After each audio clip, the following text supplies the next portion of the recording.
5:30 we took him to Willerton Parish, where he preached from 6:30 to 9:30, quarter to 10.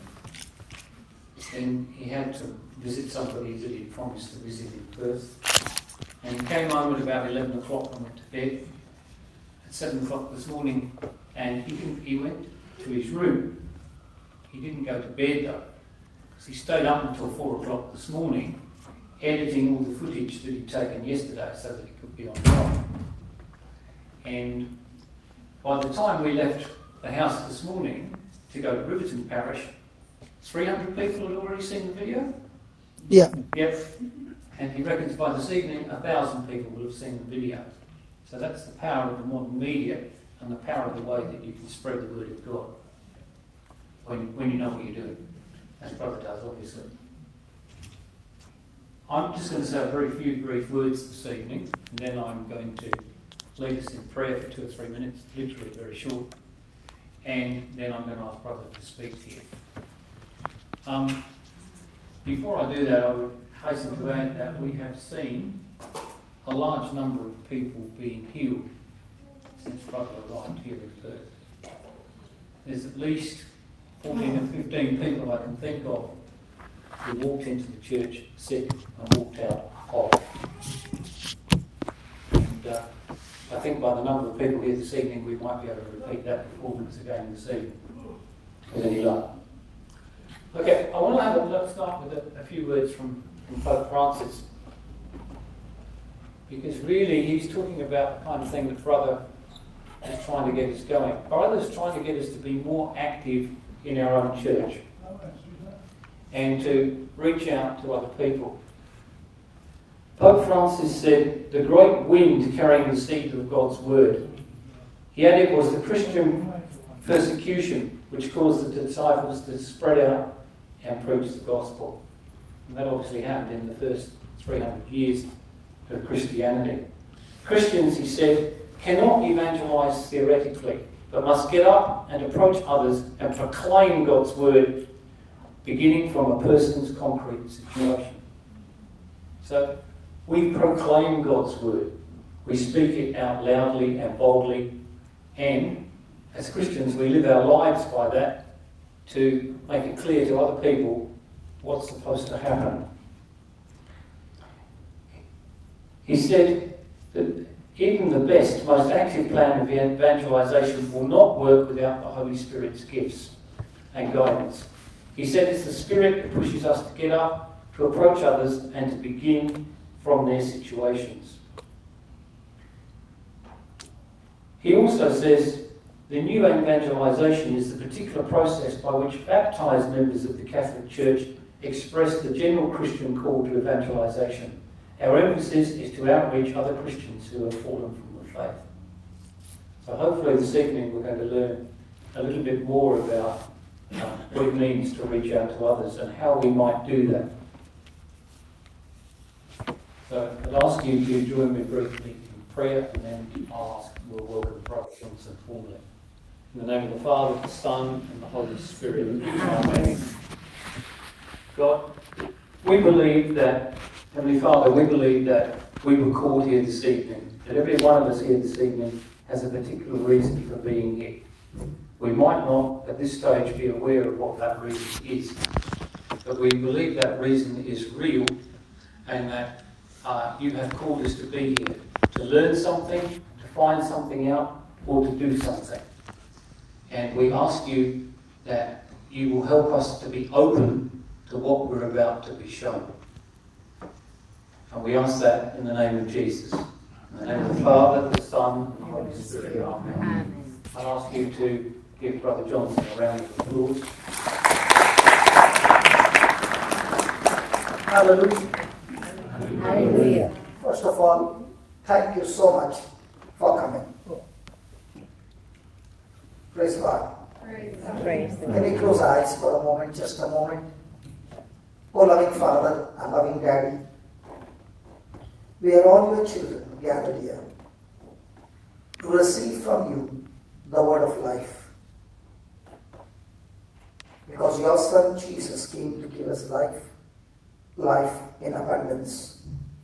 But at the same time he said, it is the thief who comes to steal, kill, and destroy. But I've come to give you life in abundance. Lord Jesus, there are so many things that the enemy is going on stealing from families. And tonight, we ask you to teach us how we can arrest this thief and take back all that he has stolen from us according to the word of God. So our hearts are ready to receive your word. Our ears anointed by you to hear your voice. Our minds willing to be renewed to the truth. And our feet ready to do what the word says. Our mouth willing to speak the word with confidence. Yes, Lord, as you chose the disciples, simple fishermen, and taught them the secrets of the kingdom, we are here to learn from you the secrets of your kingdom. Spirit of God, you are a partner that Jesus has given us. We cannot see you, Lord, but we can see your mighty works. Tonight, teach us and reveal to us how to operate in the kingdom of God. Have your way in our heads. One thing I ask of you, Lord, let there be a change in our life. That when we walk out of this place, let us not walk out the same, but a change, a transformation that has taken place in our life. Have your way in our midst. And thank you in advance, Lord, for every word that is preached tonight. You, Almighty Holy Spirit, who is working with us, you always confirm the word which is preached with accompanying signs and wonders. We thank you for those miracles that you're going to perform tonight. And all this is your glory, Lord. All praise belongs to you. All glory belongs to you. We submit to you. In Jesus' name we pray. Amen. Praise God. Praise God. Hallelujah. Hallelujah. Hallelujah. Hallelujah. So everyone seated here is saying, I want to experience the life of God. Is that right? Yes. And Jesus said he has come to give us life. Life in abundance. Have you heard the word life before? Yes. Did Father tell you not to talk to me? I'm asking you. Father, can they talk to me?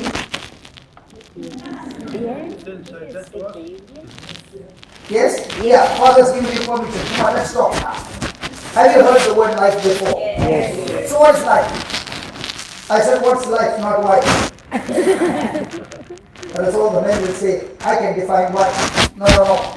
Life. If Jesus came to give us life, I must first know what is life. So what is life? Living. Jesus is the life. Jesus said, I've come to give you life. And he also said in John 10:10, can you help me, sister? John 10:10, I found a lovely sister in this time. Praise God. John 10:10.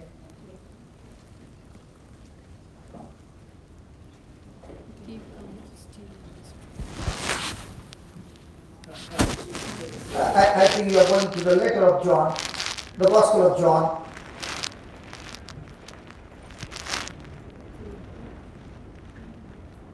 Ten. Yeah. Can you read that? The thief cometh not but to steal and kill and destroy. But I have come that you might have life and have it abundantly. Praise God. So what is the thief come to steal from you? Life. Life. So what is life? Suppose the life is wherever you are, in whatever situation, your life is the sum total of everything that you think, everything that you speak, every desire, every decision you make, every action, your will. When you take the sum total of it, is your life. Let's take, for example, your thoughts are ungodly. Will your life be godly or ungodly? Your words are ungodly. Now, your life will be godly or ungodly? Your desires are ungodly. What will be your life? Ungodly. Now, when a person says, Jesus has come to give me life, it means I am willing to let go of my thinking and make Jesus' thinking my thinking. Now, for example, Jesus says, forgive your brother and your sister. How many times?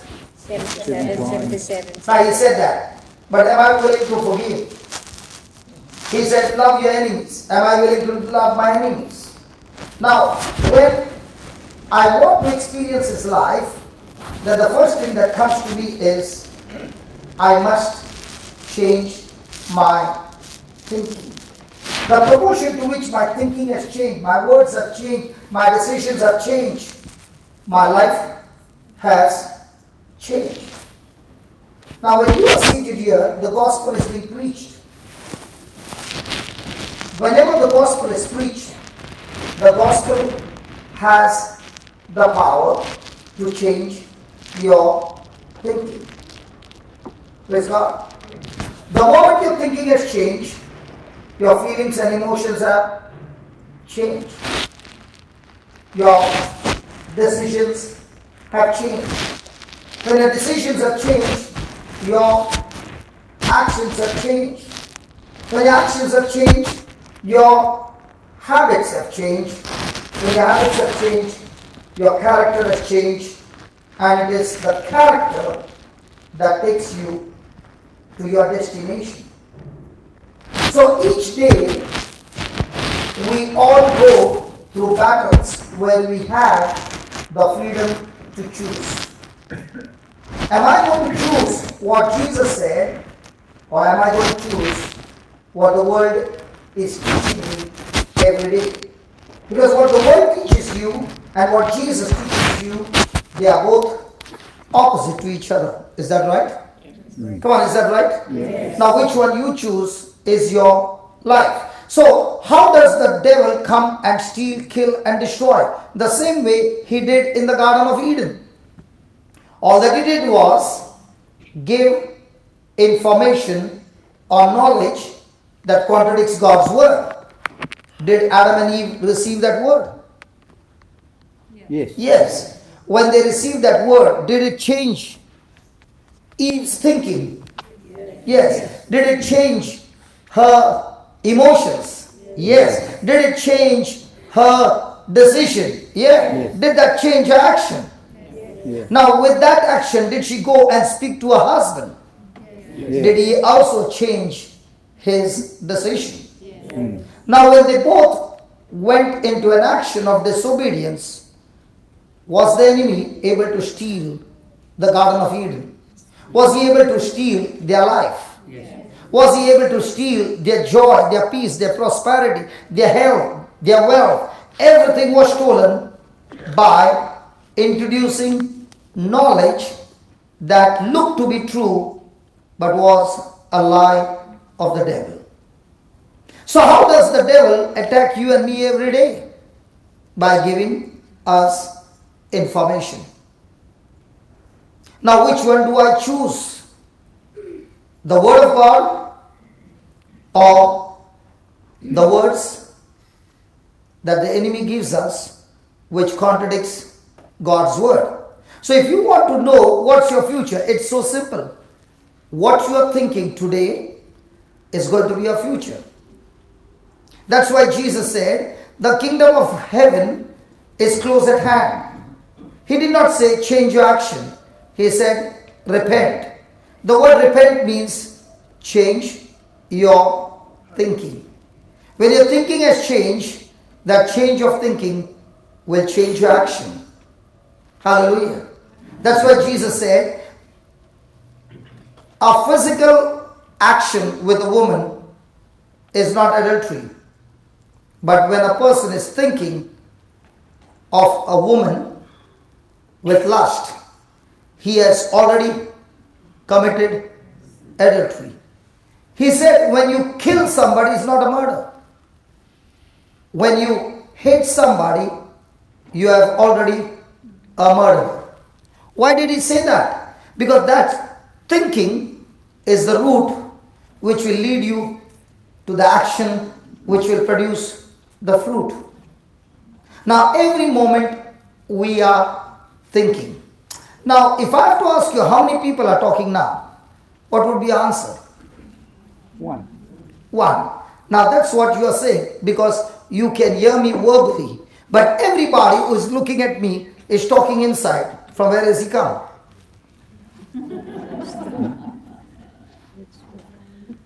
Who is he? There are many things running in your mind, and your mind is talking to you. Is that right? But the only difference is, what I'm thinking, it's coming out in words. What you are thinking, you are still talking, but it's inside. Is that right? Yes. So now, did you understand what's life? Your life is the sum total of all those things. Now, is there anybody here married? Nobody. Praise God. Nobody married in your parish, Father? You are married. Praise God. Now, the priest asked you, do you take this man as your husband? What did you say? Yes. My mama told me. If you had not opened your mouth, would you get married? So when you made that decision by saying, I do, you opened the door of your future. Yeah. So every time a decision is made, your decision opens the door of your future. Praise God. Do we make decisions every day? Yes. Yes. Now what's your future? So simple. Your decisions of today is opening the doors of your future. And that's why Jesus is saying, I've come to give you life. The enemy is saying, I'm going to short circuit the life that Jesus has come to give by giving you knowledge and information that contradicts God's word. And the real choice is now, do I choose what God said, or do I choose what the word says? And if a person has never opened his Bible, will he ever know what God said? No.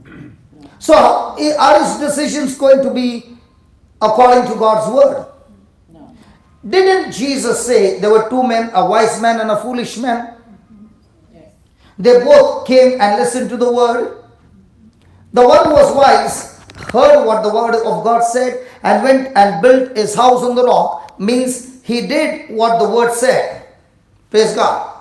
When the wind came, the storm came, the flood came, the rain came, and the wind beat on his house, did the house fall? No. But what about the other person who also heard the word? He did not do what the word said. They both faced the same situation, but the result, the end result, was not the same. So if a person has never opened the Bible, according to Jesus, is that person a wise man or a foolish man? Foolish. Can you ask your neighbor, who are you? Hello? I did not see anybody asking the neighbor, because they might be saying, oh no, I know who I am. Hallelujah. Now you can be wise in one standard, but you can be in trouble with all that wisdom of the world, because when the trials come, your house will surely fall. So how many of you who are seated here believe your future is in God's hand? Can you lift your hands up, please? Very good. So you blame God for everything. So Adam messed up his life. Did Adam mess up his life, or Eve messed up Adam's life? Hey, was it Eve or Adam? Or was it the devil? Or was it God? Serpent. The serpent. Come on. The serpent. The serpent? The snakes. The snake. The snake. So he only gave Eve information. Who took that information and made a decision? Did the snake catch Eve and made her open the mouth and stuff the fruit inside her mouth? No. She took it on her own. The Bible says she found the fruit very pleasing to eat. How did that change? The words change the feeling. Praise God. So who messed up Adam's future? Eve. Eve only went and said, darling, please eat. Even today, many Eves go to their Adam and say, darling, you love me. And Adam gets lost in that. Hallelujah. Hallelujah. But was Adam ultimately the one to make the decision? Yes. And when he made that decision, did that mess up his future? Yes. So who is messing up your future? Yourself. Man is messing up woman. Man is messing up the woman. Myself. You better be quiet, okay? Because you'll be going home. Me, myself. Hallelujah. Hallelujah. Hallelujah. Hallelujah. And once I understand it is my decision that I make opens my future, the good news is, through Jesus, even if your decisions were wrong in the past and you're all messed up, tonight the Lord is saying, if you are willing to change your decisions, your destination will surely change. Praise God. So tonight the Lord is going to speak to us about a power called grace. Have you heard the word grace before? In India, I don't know about Australia, but in India, when a student fails in an exam, the teacher gives. Right. Those who are in Australia, they don't know.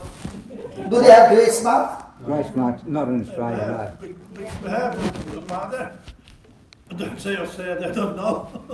Praise God. So grace mark is that what the teacher gives extra to the child who has got disqualified to be promoted to the next class.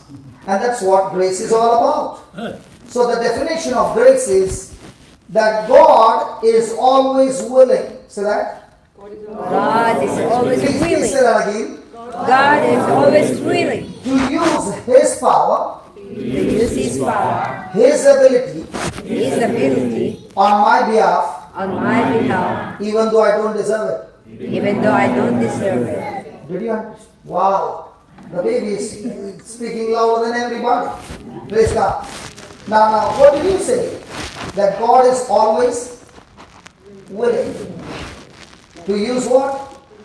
His power, His ability on my behalf. Is it because I deserve it? No. Even though I don't deserve it, is called grace. So whenever a person taps into grace, the result is always supernatural. And that's what we are going to learn tonight. How we can get connected to grace. Praise God. And when we get connected to grace, we will see the Spirit of God doing amazing things tonight in our midst. Now, is this grace available to everybody? Yes. Yes, that's what we are going to learn. So give me Ephesians chapter 2 verse 8. Ephesians chapter 2 verse 8.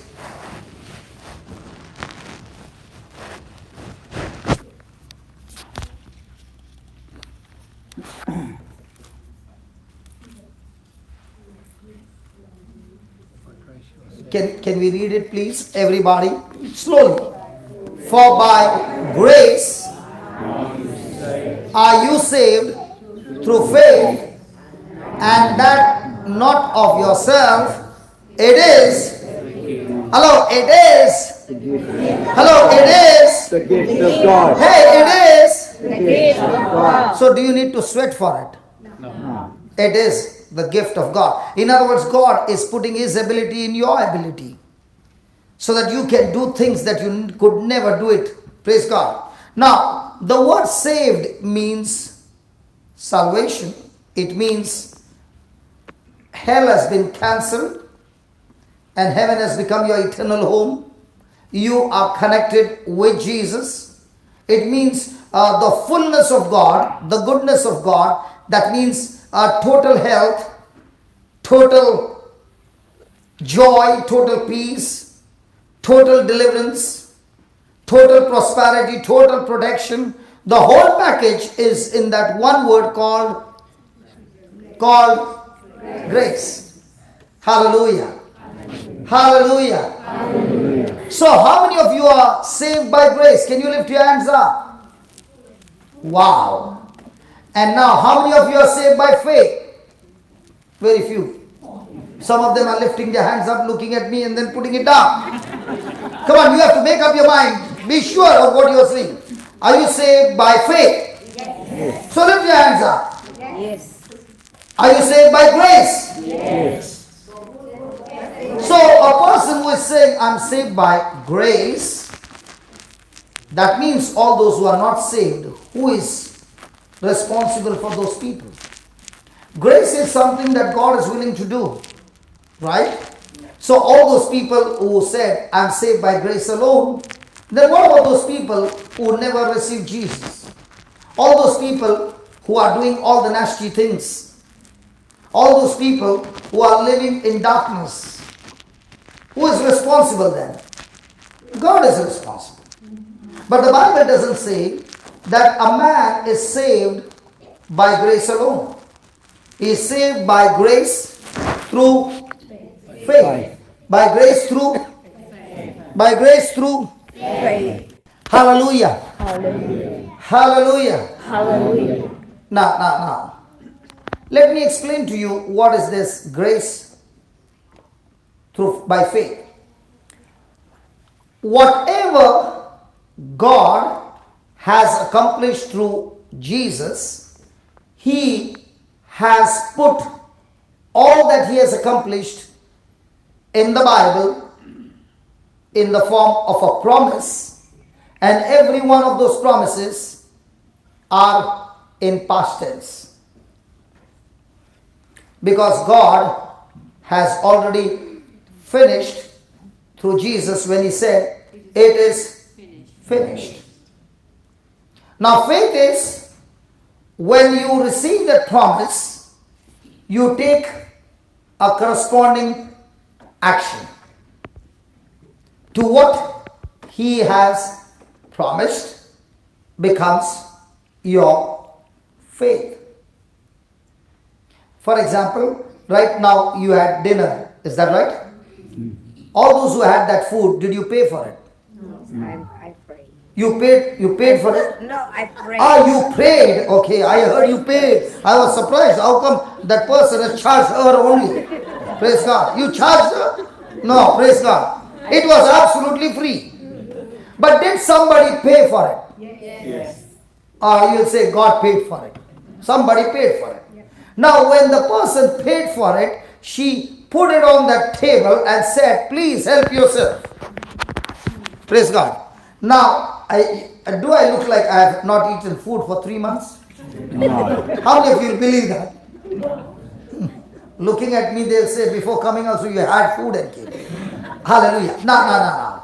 Let's say I took a plate and behind me was my sister standing behind me, and now I'm putting some things in my plate. Will I put the same amount what she's going to put? No. How much do you think she'll put? She'll put more! My God! See what people talk about you. Did you hear what they said about you? Now, she will take 1/10 of what I take. Okay? But what will come in her mind? Look at him. It looks like he has not eaten for days. But the person who invited me never told me how much to take. She said, eat as much as you want. If my tank is of a trailer and her tank is of a scooter, that's her problem. Are you understanding what I'm saying? So based on my capacity, sorry, I have to go and stay in the same house. Lord help me. Okay, so based on the capacity, I responded, right? Now the person who invited me, when she sees me enjoying the food, will she be happy? Or will she see somebody taking the food like a pickle? Will she be happy? No. Which one? Enjoying. Like me eating, she'll be happy. She'll be saying, wow, I can see he's enjoying. Praise God. In the same way, God is saying, all that Jesus accomplished for us on the cross by his obedience. Now, did Jesus fulfill the law? Yes. So when you fulfill the law, do you get blessed? Yes. So did Jesus earn blessing for his obedience? Yes. What did God do? He took all those blessings that Jesus earned by his obedience and he gave it to us as a gift. But he gave it to us in a spirit form, that is the word of God. Praise God. So let's study a little about mercy and grace. Then it will be more interesting. Have you heard the word mercy before? Yes. What is mercy?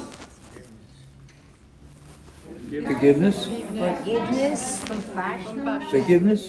Forgiveness. Compassion. What is mercy? mercy, Mercy is, I have done something wrong, and he's the principal of the school, my brother Keith. And he has got every right to throw me out of the school. Now I'm pleading to him and saying, please have mercy. He is honest, he is just. So according to the rule of the school, he has to throw me out of the school. But he looks at me with mercy. And he says, okay, I'll let you go. But next time don't do it. What was that? So what is mercy? I deserve to be punished, but God, instead of punishing me, forgives me. It's called mercy. And that's why during the Mass we say, Lord, have mercy. Christ, have mercy. Lord, have mercy. But when a person doesn't understand, he starts like this. Tang. Lord, have mercy. God, have mercy. Now, when you're asking mercy, can you go to God and ask like that? And then you're all broken and you're saying, Lord, if you don't give me mercy, I'm going to hell. Hello? Yes. Sometimes the music is Lord have mercy. It's the music and the prayer a total mismatch. Yes. But a person with a broken heart comes to God and says, God, I messed it up again. Please, can you help me one more time? I need your mercy. Praise God. So, when God does not give me what I deserve, it's called mercy. When God does not give me what I deserve. Do I deserve punishment? Yes. But he does not punish me. It's because of Mercy. So what is grace? So what is grace? What is grace? Goodness. Grace is, Goodness. I should be punished, but God does not punish me.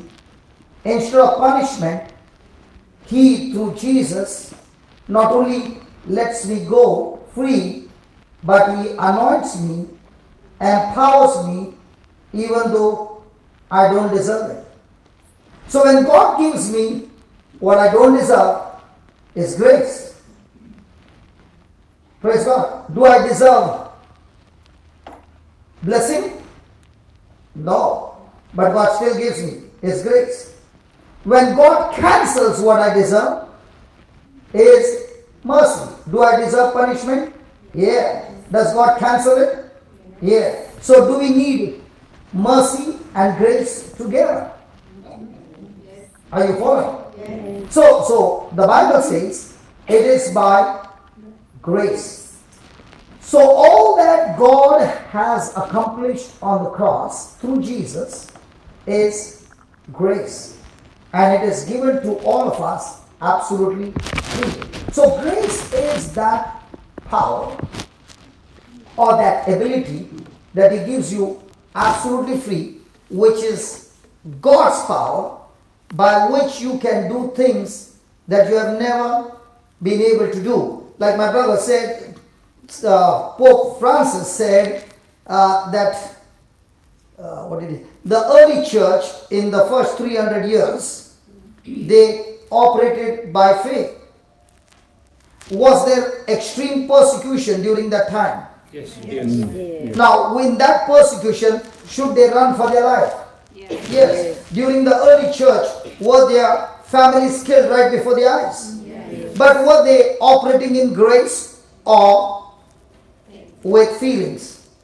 With grace. So when they understood what God was speaking to them, that the kingdom is not the kingdom on earth. The life on earth is just a blink of an eye compared to life for all eternity. Were they focused on their life on earth, or were they focused on their life after death?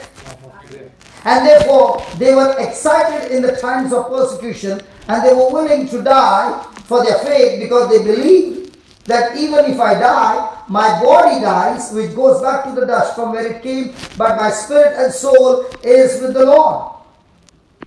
Have you heard that word? Have you heard that song? I have decided to follow Jesus. How many of you know the story? The story is that revival broke out somewhere in UK or in Europe, I don't know which country, and there were these youth who were on fire for God, and one of them came to India, on the northeast of India, and this was about 200 years back, and he preached the gospel to one man who belonged to a tribe which was extremely ruthless. This man received Jesus. He left this man and went, and this man from the tribe, he, his wife, and his 2 children began to worship Jesus. They began to speak about Jesus among the others in the tribe. The chief came to know about it.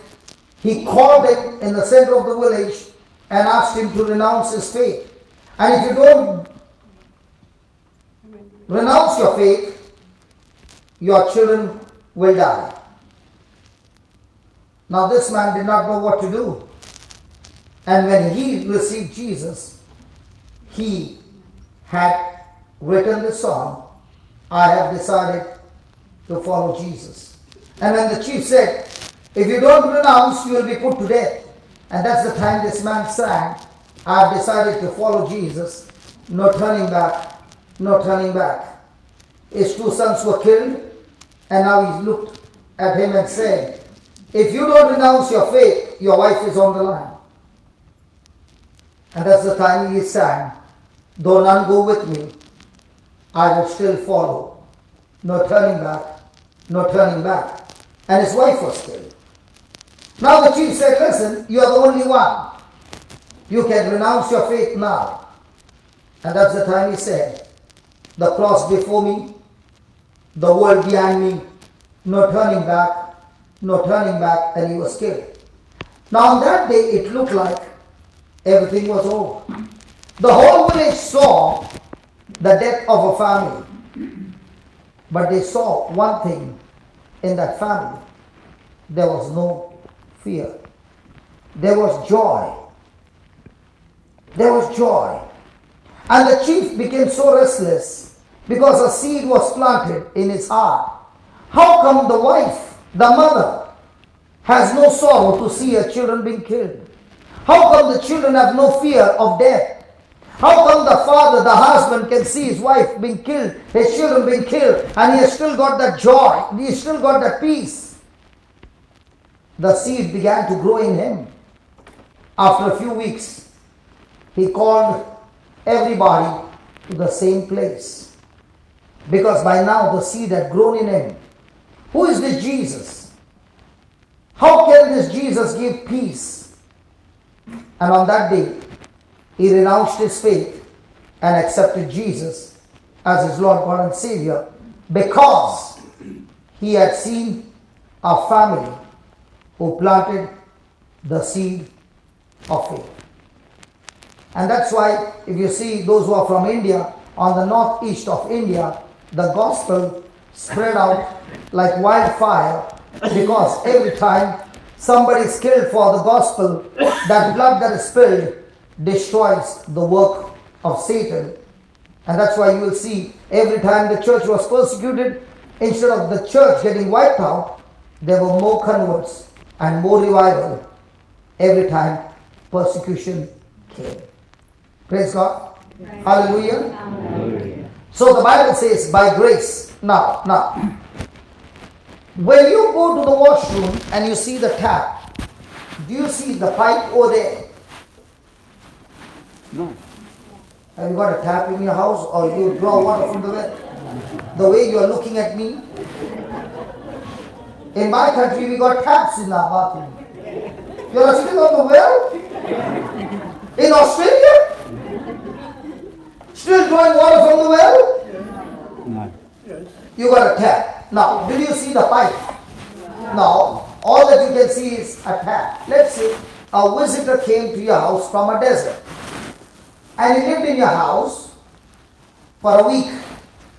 And when he was about to leave, you told him, my dear friend, I thank you for coming. You tell me what you want. I want to give you some gift. And he says, just give me 3 taps.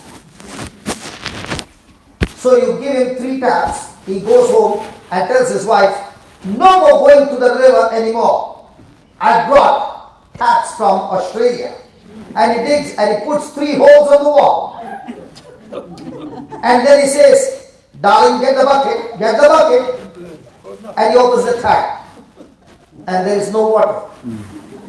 He calls you from there and says, the tap in your house and the tap you gave me is not right. Not one. Not working. Why is it not working? You put it properly. Sorry? No connection. Now, how many of you see that connection in your bathroom? None. But do you believe it is connected? Yes. And is it connected to the main source? Yes. Yes. Now, when you go to the bathroom and you want the water to come into the tap, do you kneel down, lift your hands and keep praying, God, please fill the bucket? No. What do you do? You turn the tap on. Hello, what do you do? Turn the Hello, tap. what do you do? Turn the tap on. You open the tap the level to which you want.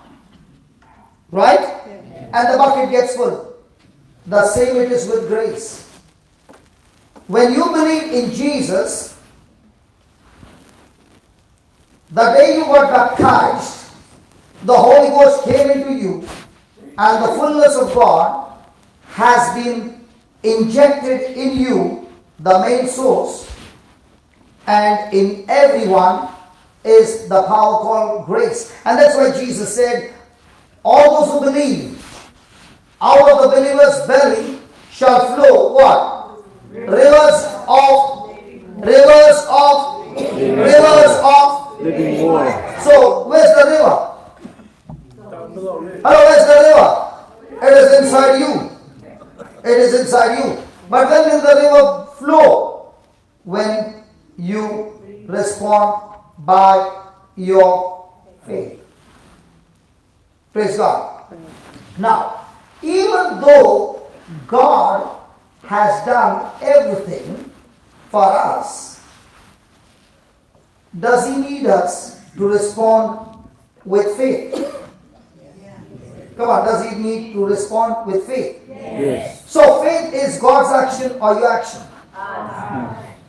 Now when you see all these lights which are so beautiful, are they connected with two wires or one wire? But when you put the tester, do you get current on both the wires? No, you get it only on one wire.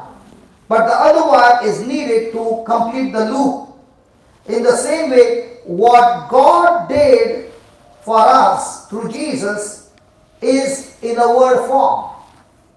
Looking at that word, when you take the corresponding action, it becomes your faith. Wherever grace and faith, they come together, the result is manifestation. Just like a husband and wife have a physical relationship, in the same way, where grace is what God's word says, and your faith is your response, the pregnancy of your miracle has begun. So before the manifestation, there will be a pregnancy.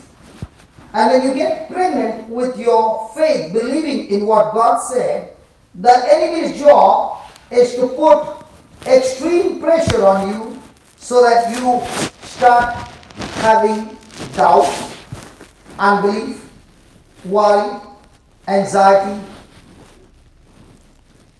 And when you do that, your pregnancy gets aborted. Hello? Did you understand? Hello, did you understand? Yes. So, how does a person get grace? Now I understood, Lord, if I have grace and I respond to that grace, my response to that grace is my faith, and according to the word, grace and faith brings salvation, grace and faith brings healing, grace and faith brings deliverance, grace and faith brings protection, grace and faith brings prosperity, grace and faith brings everything of God. So, first thing, do I need faith or grace? Grace. Now, how does a person get grace? Give me 2 Peter chapter 1 and verse number 2. Is that brother going home? Are you going home? Yes? Is he going home? Hey, just wait for 10 minutes. Can you wait for 10 minutes? We'll finish a miracle in you.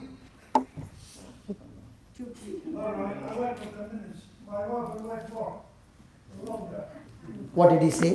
His wife longer. She needs to wait a little longer, his wife. Okay, please, can you come here? We'll start with you. Come here, please. Angelo. His name is Angelo. Please, I understand, please. I don't want you to go back home after coming all the way and miss what God wants to give you. Okay, let's change that. Okay, can you read that, please, quickly before he comes?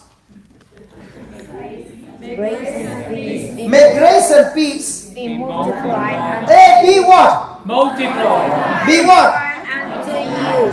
Be what? Multiply. So when grace and peace gets multiplied, how? Unto you. Through the Unto you what? How? Through the knowledge of God. Through the knowledge of God. and of Jesus our Lord. So what are you receiving now? Knowledge of God. So when you receive the knowledge of God, you receive what? The grace of God. Now, my brother, I'm only preaching to you. Okay? Now, what's the verse that she's going to put? My dear sister, put 1 Peter 2:24.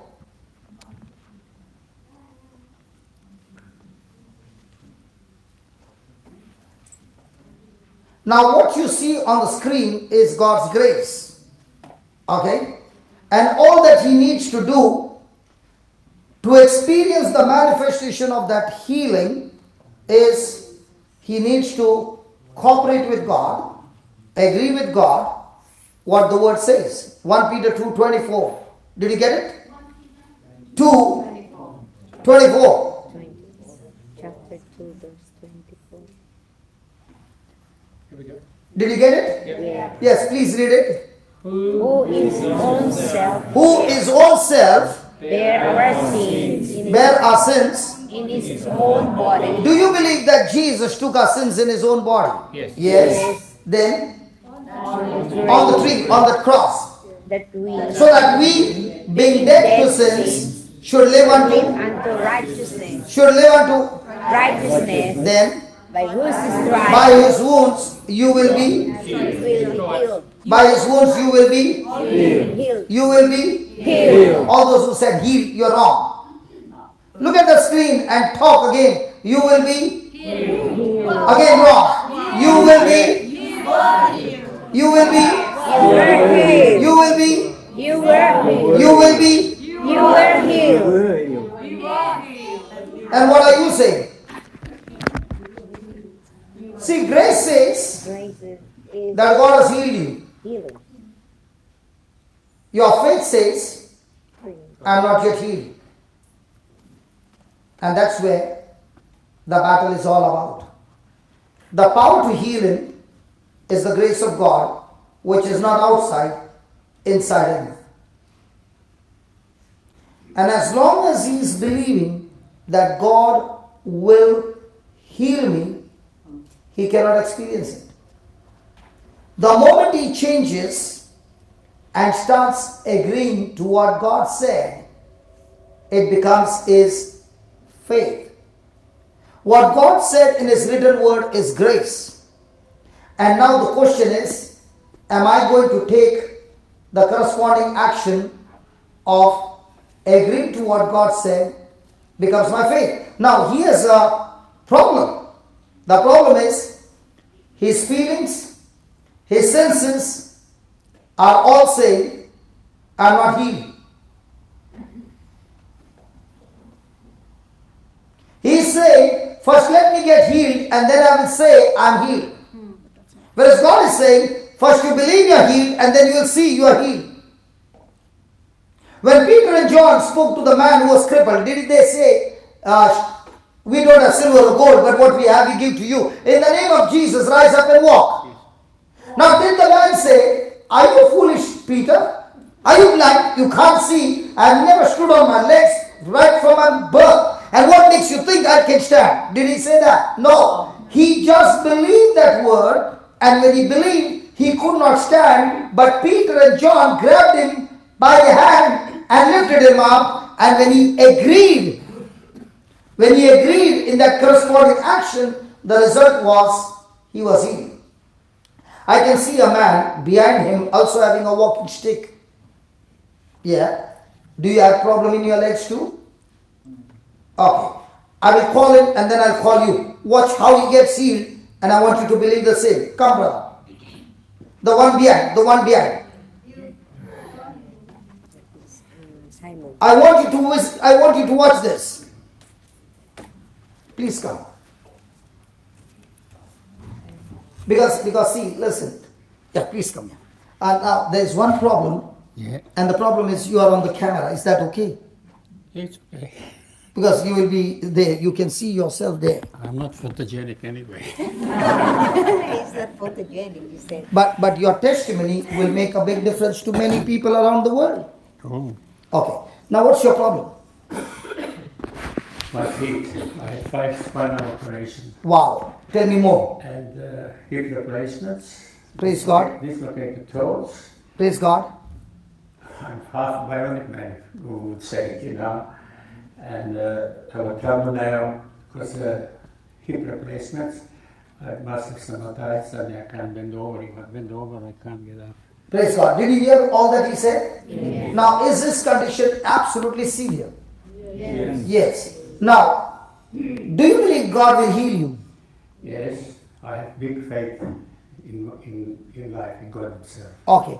Now when he said, I have big faith that God will heal me, did he speak according to grace or did he speak according to his own understanding? Own understanding. See, listen. I am too small before you. Okay? But please, I beg you, please understand. When you look at that scripture there, I can't see it. okay, I'll read it for you. I'll read it for you. The Bible says, by whose stripes you were healed. God's word says you were healed. Is it in past tense, future tense?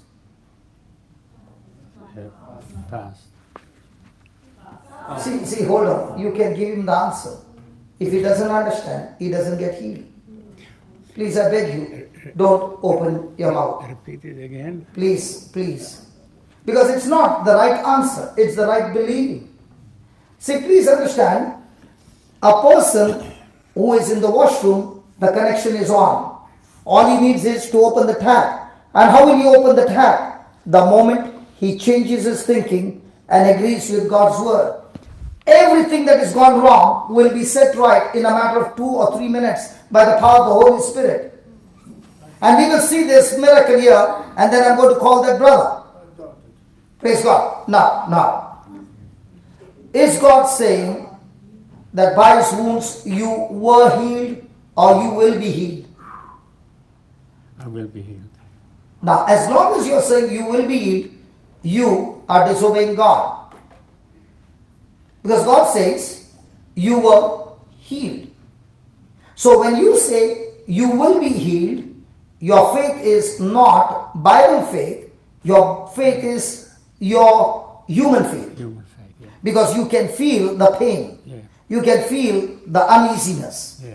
But the Bible says, if you let go of all that feeling and start agreeing to God, what His word says, the next moment grace will take over and do the healing.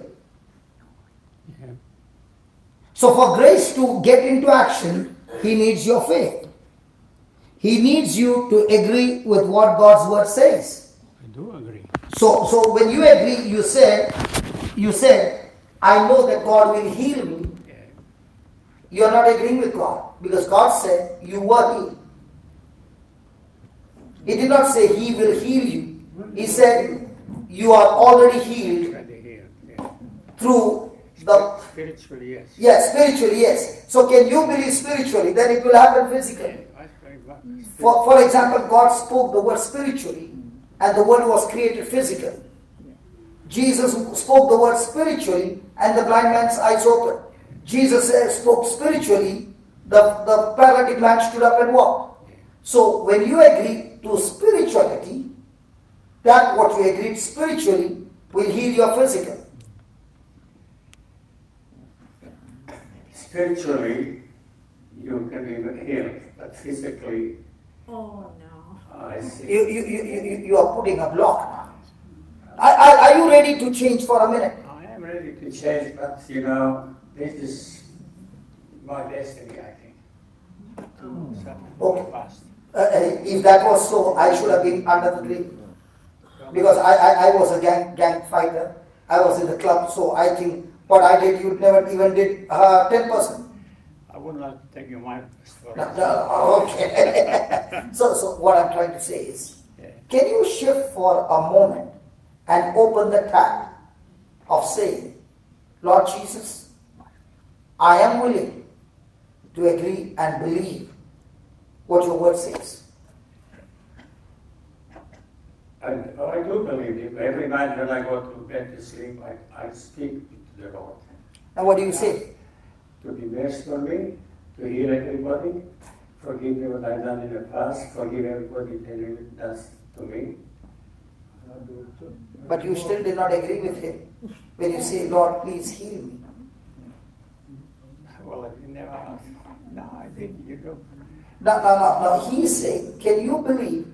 Oh, I believe wholeheartedly. Okay, come I on. believe wholeheartedly. Okay, come on. Let's believe that you are already healed. Okay? All right. Okay? Yeah. Close your eyes and listen to every word that I'm speaking. Heavenly Father, I thank you for giving me this grace Thank you for giving me this grace to believe to believe what your word says. what your word says. Your word says, Your word says, by your wounds, by your words, I am already healed. I'm already healed. The word of God says, The word of God says, it is by grace, it is by grace, through faith, through faith, that I've been healed. that I've been healed. I've received your word I received your word as grace, as grace, and this is my faith. and this is my faith. By the wounds of Jesus, By the wounds of Jesus, I am already healed. I'm already healed. By the grace of God, By the grace of God, I speak to all my bones, I speak to all my bones, just as you said, just as you said. I can speak to the mountain. I speak to the mountains In the same way, in the same way. I speak to the bones, I speak to the bones, the cartilages, the cartilages, ligaments, ligaments, tendons, tendons, nerves, nerves, muscles, muscles, my hips, my hips, all that has gone wrong, all that is gone wrong, which is everything. be recreated now Be created now in the name of Jesus. in the name of Jesus. Be recreated now Be created now in the name of Jesus. in the name of Jesus. Lord, you are the same Jesus Lord, you are the same Jesus who raised Lazarus from the dead. who raised Lazarus from the dead. There's nothing impossible to you. There is nothing impossible to you. And right now, And right now, Holy Spirit, Holy Spirit, as I believe as I believe the surgery is taking place the surgery is taking place in my body in my body, and all the pain and all the pain is leaving me right now is leaving me right now because because my joints are being lubricated my joints are being lubricated with your holy blood. with your holy blood. I thank you, Jesus, I thank you, Jesus, for this quick surgery, for this quick surgery, a successful surgery, for successful surgery, and I can walk now and I can walk now without a walking stick, without a walking stick, with no pain. with no pain. In Jesus' name, In Jesus' name, amen. amen. Now, can you leave that stick? Oh, I can leave the stick right here. Okay, Brother King. Can we walk? Yeah, I can walk. And now watch this. There will be no pain by the time we go up to there and come back. Are you ready? Yeah, And all that you are saying, thank you, Jesus, I'm healed. yeah. Okay? Thank you, Jesus, I'll be healed. No, I will be healed. Oh, no. Thank you, Jesus, I am healed. Thank you, Jesus, I am healed. Yeah, come on. Thank you, Jesus. Thank you, Jesus, I am healed. Thank you, Jesus, I am healed. Thank you, Jesus, I am healed. Come on, let's come back. Let's come back. Thank you, Jesus, I am healed. Thank you, Jesus, I am healed. Thank you, Jesus, I am healed. Thank you, Jesus, I am healed. Let's walk to the wall. Thank you, Jesus, I am healed.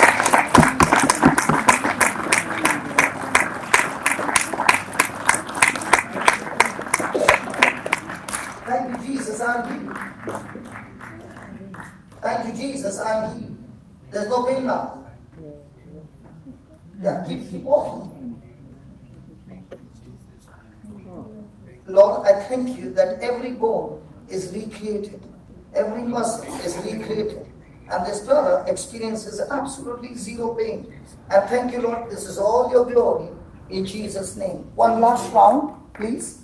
One last one. Thank you, Jesus, I am healed.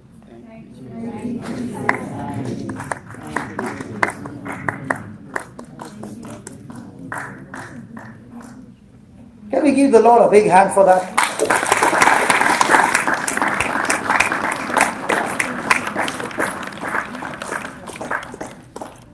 So now your homework is every day, my brother, your homework every day is not I will be healed. Thank you, Jesus, I am healed. You don't need the stick anymore. Wow, that's good. Hallelujah. Just one more. Yeah.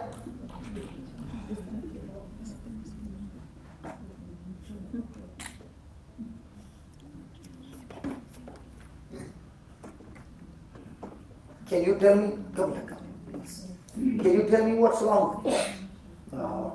My whole body is collapsing. They never want to give me an operation on my back and my knees. Yeah. Now, in the last 3 days, I got a very sharp pain in here. you know, and I walk and I fall lots of times at home. So now you got a sharp pain here. Yeah. Okay, watch this. Oh Heavenly Father, in the name of Jesus, as I lay my hands on this body, I rebuke this infirmity in the name of Jesus. You infirmity, I curse you in Jesus' name. Get out of his body right now. And I thank you, Lord. You have given us the grace to lay hands on the sick. And you said, when you lay hands on the sick in my name, they shall recover. So as I lay my hand on this brother's body, Lord, every pain leaves his body right now in Jesus' name. And thank you, Lord, as I lay my hand, you are operating his lower back, his lower back, and making it straight. Straight. I speak to those bones, become straight. Yeah, more straight, more straight, more straight. Oh. Thank you, Jesus. Thank you, Jesus. Thank you, Jesus. Thank you, Jesus. Spirit of God, thank you that you are operating his bones, his muscles, every part of his body that is causing pain, and you are restoring his health. Lord, help him to believe that he's already healed according to the word of God. In Jesus' name, amen. Now can you move this arm? Now is the pain there? Yes, still there. How much has it reduced? Oh, not much, but it reduced a bit. It has reduced a bit. Yeah. Lord, I thank you that you never did the work half. You always completed, Lord. Thank you, Jesus, that my brother has begun to believe. He has begun to believe that not that he will be healed, but he has begun to believe that you have healed him completely. Thank you. Thank you, Spirit of God. Thank you for performing this miracle. Lord, without you, we can do nothing. It is you who has given us the ability to destroy every work of the enemy and set the captives free. I thank you, Lord, that you have set him free. Yeah. Now check it out. Yeah, a lot better. Yeah, that's it. That's it. A lot better, yes. Yeah. Sorry. Thank you, Jesus. Thank you, Jesus. Now, if you check your legs, they are already healed. Well, not really, but they still sore. And every now and again I just fall over and I won't get up because I can't get up on my own. Sometimes I fall over, especially at home and at home. Okay. You know. Now, with the conversation that you hear, which one is more? His mind is full of God's word, or his mind is full of his bad experience? So, is he still tapping on grace? No. Now, did the Lord show him by healing his side? Yes. So, when Elijah saw a small cloud, what did he open his mouth and say? It's going to rain after 3.5 years. The moment he spoke that word of faith, what happened? It started raining. When you see a cloud, it's time for you to exercise your faith. Your faith is not what you sense with your physical senses. Your faith is what God's word says. Praise God. So, will you do one homework? Will you keep on saying as you're going back home, thank you, Jesus, for healing me completely. Yeah, listen, as you are saying, Lord, I thank you that you will heal me. Cancel that and start saying, thank you, Lord, for healing me completely. Thank you, Lord, for healing me completely. Can you say that again? Thank you, Lord, for healing me completely. Let's make a deal. You say 10 times and the sore in your legs goes off. Thank you, Lord, for healing me completely. Thank you, Lord, for healing me completely. Thank you, Lord, for healing me completely. Thank you, Lord, for healing me completely. Beautiful. Thank you, Lord, for healing me completely. Beautiful. Thank you, Lord, for healing me completely. Very good. Thank you, Lord, for healing completely. Very good. Thank you, Lord, for healing completely. Thank you, Lord, for healing completely. Thank you, Lord, for healing completely. Now can you see the difference? Yes, I can. that lady up there, she told me to say, oh, I can't say it now, I forgot. I'll say it too. Okay, now can you see the difference? Yes, Yes. I can a little bit, yes. Yes, yes. Now, you just change your words and your belief, and the healing has already started. It is like a tap that has been opened. Now, what does he need to do? Continue to say it night and day, so that his saying will open the tap called grace, and grace will do the job. Grace will always achieve what is not natural. What you cannot do in the natural, grace will do it in the supernatural. And this ability and this power is given to everyone who believes in Jesus. Now, even if I see with my eyes the condition that I see, my mind says, you picked up the wrong person. But my heart says, and the word of God says, if Jesus could raise Lazarus from the dead, is it the same Jesus who can do it even today? Is it difficult for Jesus to do it today? No. So what is my response? Lord, this is what you said. You said, all those who believe in you, when we lay hands on the sick, they shall be healed. Now when we don't lay hands on the sick, what did we do? We wasted the grace. Now he's lifting his hand and he can't feel the pain. Praise God. If God can do that in his rib, can he do it in his legs? Of course, yes. Now, isn't it not progressive? Yes. The moment he changed his words, the healings change. Now you can even swing your legs. Oh yeah. Now it looks like you're going for a soccer match. Praise God. Hallelujah. Come on, let's give the Lord a big hand. Thank you. And it happened in Ireland. There was this man who brought his son, 12 years old, and he had allergy to whatever he eats. And his father came on a machine, a mechanical wheelchair. Okay?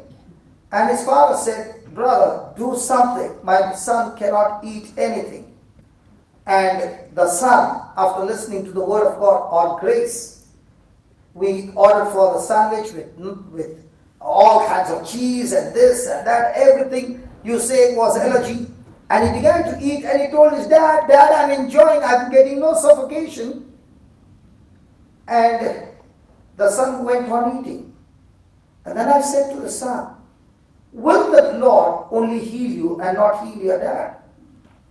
He said, no, my dad also, God's going to heal. And I said, can you believe for your dad that is already healed?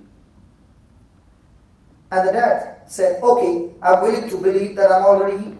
And I said, if you believe you're already healed, what are you doing on a wheelchair? He said, that's right.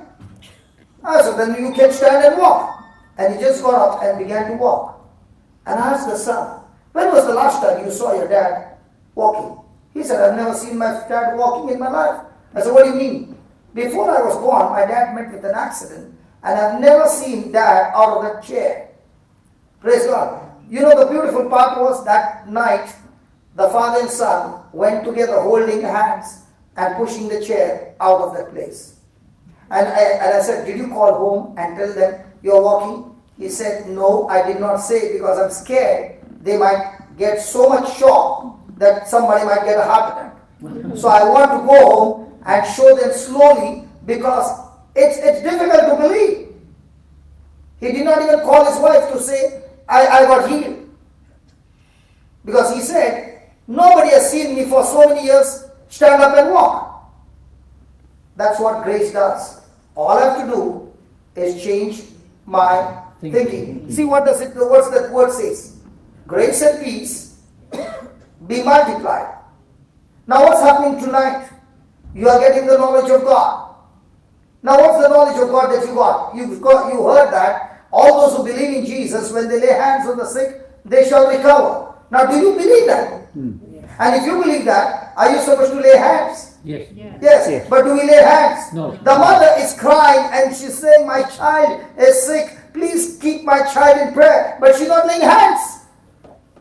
She's not using the authority. Now, you are standing for such a long time. Would you be standing like that? No. No. Now you're standing, yeah. Now you're standing steady and no pain? Not really. I got pain, but not really. Not as much as when you walked in. No. No, it's getting more and more stronger Yes. as you're listening to the word of God. Yes. Yes. I always pray to God, don't worry. I always pray to God. Okay. Listen. As we say, I always pray to God. Have you ever heard a house got burned because of short circuit? Yes. So was the electric power supposed to work for that house? Yes. Yes. Then how did the electric power burn the house? No. Because there was some error in the system. In the same way, when a person is praying and there is error in your prayer, the prayer will not work for you, but the prayer will work against you. These brothers are very good and really praying from their heart, but they are not praying the truth. The fact is that they are sick, but the truth is, according to God's word, they are already healed. But what are they believing? They say. And that is what faith is all about. Faith is not believing the physical evidence. Faith is believing the spiritual evidence. As my brother said, I can believe it spiritually. If you believe it spiritually, speak what you believe spiritually. Don't speak what you believe physically. Praise God. Now when you go to the washroom, are there two taps? Hot and cold? Do you make a choice which one? Yes. In the same way there are two taps, spiritual and physical. You choose which one. If you choose spiritual, it affects the physical. If you choose the physical, it destroys your physical.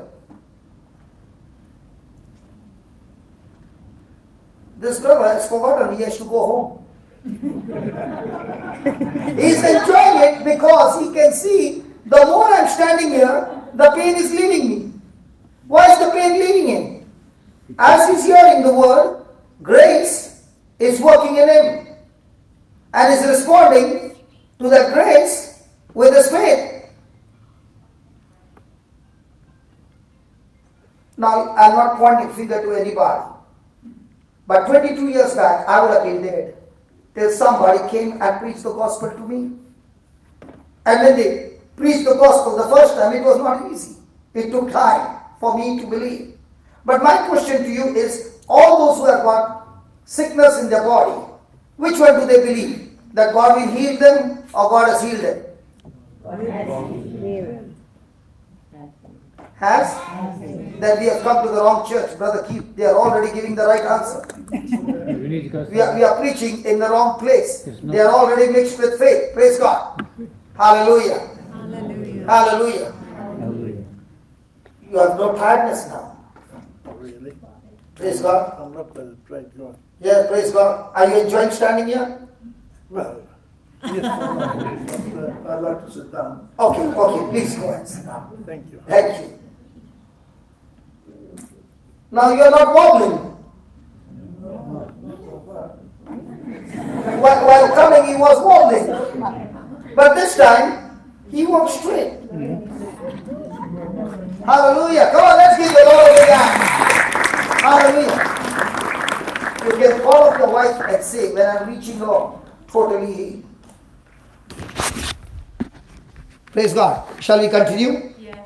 How shall we continue? Yes. Look at the verse 3. Come on, look at the verse 3. What does it say? Look at the verse 3. Okay, 2 Peter, go back. 2 Peter 1, verse 3.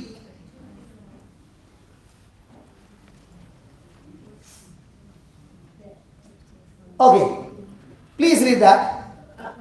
According to his divine power. Pause. What is that divine power? Grace. What is the divine power? Grace. So according to his divine power, that is called grace, he has given or he will give us. He has given or he will give us. Hey, come on. He has or he will give us. He has given us what? All things that hurt. Did he say some things? Hey, did he say some things? He has given us what? Come on, he has given us what? All things. All things for what? That pertain to That pertains to life and godliness. No, pause. Supposing your dad took a big amount and deposited in your account. It was his money. But the moment the transaction got over, it became whose money? Mine. Now, even the baby knows. She knows banking at this young age. Praise God. So it became your money. Now if dad goes to the same manager and says, I want to withdraw of all that money that I gave, just $1,000. Will the manager give him the money from your account? No. Now the same thing God is saying, that He has deposited everything that you need in your account. So when you go to God and you say, God, give me, He's saying, it's not in my account.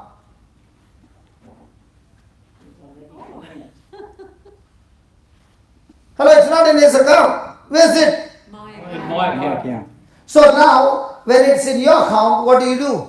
Spend it. But to spend it, you got to withdraw it. So how do you withdraw it? You are checking everything. Each bone of yours is getting healed, my friend. Yeah, I know. Because you change your words, you change your believing. And so quickly you are seeing, you are changing, you are turning your neck and you are saying, oh my God, that's also healed. And you are enjoying it now. Yeah, you just learned how to open the tap. Praise God. Hallelujah. Come on, let's give the Lord a big hand.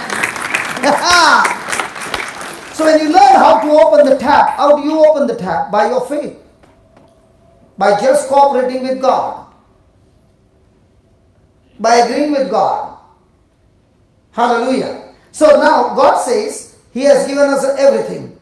Now what will you go and tell God, give me everything? No. What will He say? Has He given you everything? Yes. So do you believe that He has given you everything, or you're going to God and asking Him? She's the only sister here who gives me all the right answers. And the answers that she's giving, if that answers are practiced, I tell you, it is always going to be supernatural. Because remember, grace is always supernatural and it can be seen. Let me show you. Go to Acts chapter 11 and we'll come back there. 21, 22 and 23. Now. How do I know somebody is operating under grace and somebody is operating under works? When a person is operating under works, there's nothing supernatural. The person is trying and trying and trying, going on asking and getting nothing. And then comes frustration. God doesn't want you to operate under works, but He wants you to operate under grace. And grace is all about believing. So listen, the currency of Australia is dollars. The currency of India is rupees. The currency of the heavenly kingdom is grace. Grace is what God did, your faith. So every time you spend your faith to that grace, grace is something that God has deposited. And you exercise your faith in what He has deposited. The currency is accepted and everything is manifested. Ask your neighbor, do you have the currency called faith? And remember, the currency called faith is your corresponding action to the promise of God. Now, do you know, brother, you are sitting straight now. Every time I'm looking at you after 2-3 minutes, everything is changing. You know why it's changing? Because as you are listening attentively, grace is talking to you and you are responding to that grace by agreeing to it, and the tap is opened full. Praise God. Imagine for a person for so many years struggling, suffering, but not opening the tap. Whereas the power to heal is right inside you. Now watch this. Acts. Can grace be seen? Watch this. And the hand of the Lord was with them, and a great number believed and turned unto the Lord. Then tidings of these things came unto the ears of the church, which was in Jerusalem, and they sent forth Barnabas, that he should go as far as Antioch. Who, now watch this, who, when he came and had seen The grace of God. and had seen, what did we watch tonight? In action. Now, did that grace just get into action without the preaching? No. Why was the preaching? To change your thinking. And what, did I have to change the thinking? Yeah. What was their thinking? God will heal me. And when he's saying God will heal me, is he tapping into grace? No. Is in disagreement to God. But the moment he said, I'm talking with my mouth, God will heal me, even though I have no belief, but I'll change my words. I'll first change my words and I'll start saying what the word says. So God, you said I've been healed, so I start saying I've been healed, even though I don't believe. Doesn't matter. I'm healed. Lord, I thank you that by your wounds I've been healed. I've been healed. I've been healed. I've been healed. Thank you, Lord. By your wounds I've been healed. But I'm not believing. No problem. But you're still saying, Lord Jesus, I thank you. I've been healed. I've been healed. Now what's happening? The words that you're speaking are coming out of your mouth, and your ears are hearing. Your ears are hearing. And when you hear with your ears, faith comes. So why do you got unbelief? Doesn't matter. You can change your unbelief to believe by speaking the words over and over again till your ears begin to hear, and faith comes and gives you the understanding to believe. Hello? Now, did he say that grace can be seen when Barnabas reached that place? What does he say? Who, when he came and had seen the grace of God, means what? God, in his ability, working supernatural things in the midst of people. So can grace be seen? Oh yeah. Was glad and exhorted them all that with purpose of heart that they would cleave unto the Lord. Praise God. Now, why do you think the grace of God is manifested tonight? Is it only for healing, or is it that I cleave unto God? I stick unto God. I get stuck to God. And the more and more we get stuck to God, the more and more you are hungry for the word of God. The more and more you are willing to renew your mind. The more and more you are willing to change your thinking. And the more and more the thinking changes, your life begins to change. Praise God. So if somebody is saying, I'm walking in the grace of God, will people be able to recognize that you're walking in grace of God? Should be able to. Why? Because the lifestyle will not be natural. It will always be supernatural. Because once you open the tap, the devil cannot stop you. The devil has no weapon to stop you after that. And the only way to open this tap is to change your thinking. It's not begging. It's not pleading. It's believing. God doesn't want his children to come and beg. He wants his children to believe. He don't want beggars in the church. He wants believers in the church who can tap into the grace of God and manifest God's glory. Are you with me? Yes. Hallelujah. Hallelujah. So let's go back to 2 Peter 1. Just click on that back, sister.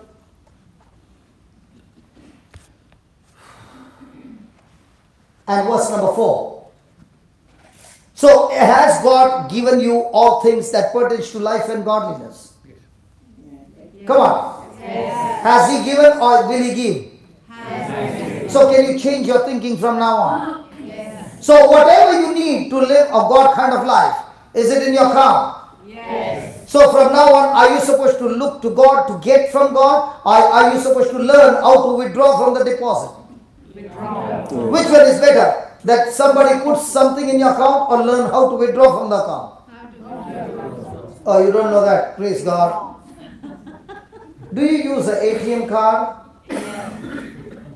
Hello, do you use a card to withdraw cash? And what happens when you put the card in and the PIN number goes wrong?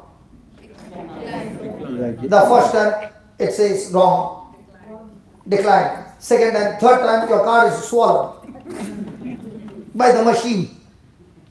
How many cards has the machine swallowed in your life when it comes to the promise of God? Hallelujah. Hallelujah. And when the PIN is correct, does it give you cash? No, he says transaction is in process. Wait. And you are a person of impatience. You kicked the machine and went off. And I walked in. So who got the money? How many times have you gone out because the transaction was in process? No, not about that money, this money. She's saying that money never. But what about this one? Now what was happening over here? The transaction is in process. That's why one by one, the bones are going back to their rightful position. And only he can understand the years that he suffered, both of my brothers, and tonight the Lord setting them absolutely free. Can you do one more thing? I'll give you one more verse. Will you say it? Yes. Give me Luke chapter 13 and we'll come back here. Luke chapter 13 verse number 10. Any person seated here who has got a bone problem, it can be fixed by the scripture. Now, is the Bible saying He has given us all things? Yes. So do you have the grace now? Yes. So do you need to go and beg? No. So do you need to open the tap? Yes. Touch your neighbor and tell your neighbor, learn to open the tap. I did not tell you to slap him. I said touch him. She was dosing. She hit him hard. Is she forgiven, brother? No. Not forgiven. And if you don't forgive her, your prayers won't get answered. You better forgive her. Praise God. Okay, here we go. And Jesus was teaching in one of the synagogues on the Sabbath, and behold, there was a woman which had a spirit of infirmity for how many years? 18 years, and was bowed together. She was bent in a back like this, and could in no wise lift up herself. So she was bent. Now watch what happened. When Jesus saw her. Now did she come to Jesus or Jesus saw her? Hey, who saw her? Did she see Jesus? No, the Bible says Jesus saw her. What is Jesus doing right now? Hey, what is Jesus doing right now? He's seeing you. Yeah, Jesus saw her and He called her and said to her, woman, come on, read that. Come on, what did He say? Woman, thou art loosed of your infirmity. And He laid His hands on her, and immediately,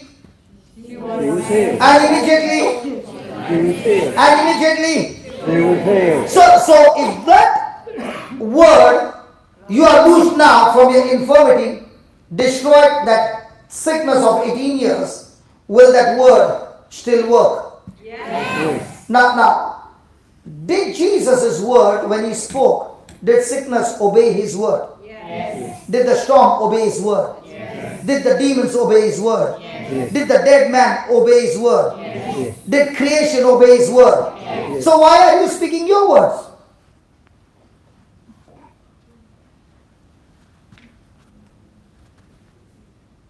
Why are you saying, Lord, heal me? Why don't you say the same word that he said? Is this word the same yesterday, today, and forever? Yes. So is the word during his time having the same power even today? Yes. Then why are we not using his word? Instead of using his word, you are using the doctor's word. And the doctor is saying we can't do anything. And you come around telling everybody, he told me can't do anything. And now you're already preparing your grave.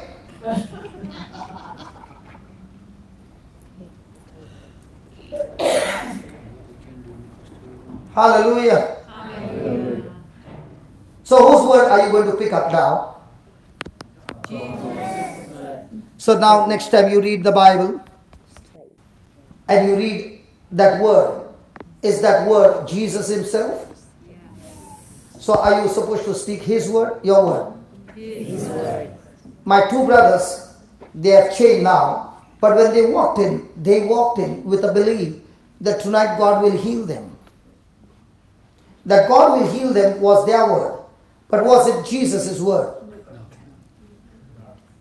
Jesus' word said, by his wounds, they were already healed. And as long as they don't change their thinking to his word, will they experience the healing? You are next, my dear sister.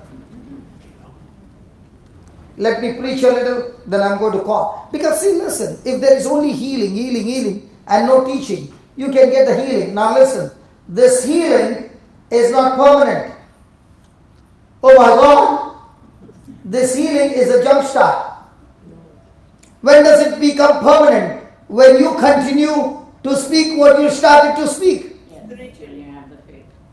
When you start speaking the spiritual and not the physical. Praise God. So if they continue to speak, if they continue to speak, thank you Lord Jesus, by your stripes and wounds, we have been already healed. Now can they keep the healing? Yes. But if they turn around tomorrow and say, Jesus, the pain has come back. I know, Jesus, you will heal me. Oh my God. You open the door for everyone to come in now. Be careful. Listen, I would have been dead 22 years back. But when I learned, at least, what's your name, brother? Angelo. When people ask me what's my name, I did not know my name. My condition was so bad. I could not recognize my wife, my children. My condition was so bad. So even when the gospel is preached, I can't understand. Now in a condition like this, the Lord began to teach me in small bits and my memory was restored. And once it was restored, my journey began to take the word and repeat the word day and night. And at that time, nobody told me that by speaking the word over and over again, it's going to build my faith. But the more and more I spoke it, I got relieved. And as I continued to speak, I found that one by one, those things that stuck to me for years began to fall apart. And when I found the secret, I began to find people. You know where do I find people in my early days? I would go in the Blessed Sacrament and sit in one corner. The person who is crying the most is my client. I would keep watching that person. And the best part, in the Blessed Sacrament, you have to remove your footwear and get in. So when the person goes out, it takes time to wear the shoes. And by that time, I would come out. And then I would tell them my story. And when I would tell them my story, I would tell them, I did this and this and this. Why not you and I do it for 5 minutes? And they said, okay, let's do it. And by the time we would do it, they would see the healing. When I saw the first one, I practiced the second one. And it went on and on and on. It's 22 years. Every day I'm seeing it because I've learned to open the tap. Did we pray to God to heal them? No. We just believe what God said. Now is the Bible saying that the woman, when Jesus looked at her, he said, you are loosed. I'm going to get some water. Yeah, please. My God, I want that on video. Come on, give the Lord a big hand.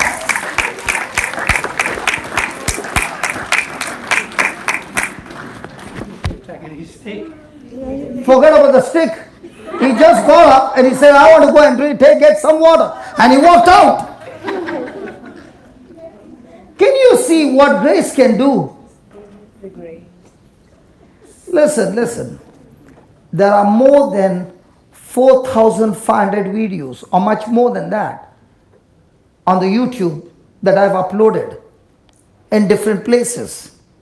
If you can get into those videos and start listening to them every day, as you are hearing what's happening, you are downloading grace. Grace is helping you to renew your mind. Now, the moment you open the tap, you don't have to sweat. Grace will do the job for you. What's your job? Just open the tap. Touch your neighbor and tell your neighbor, open the tap.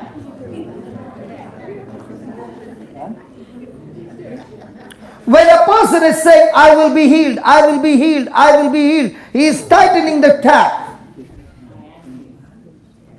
And some of them are so stubborn in their believing, I will be healed. They get the welder and say, do the welding.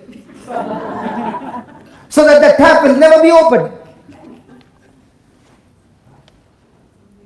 Wasn't that beautiful? Come on, let's give the Lord a big hand. Hallelujah. You know what the Holy Spirit is saying?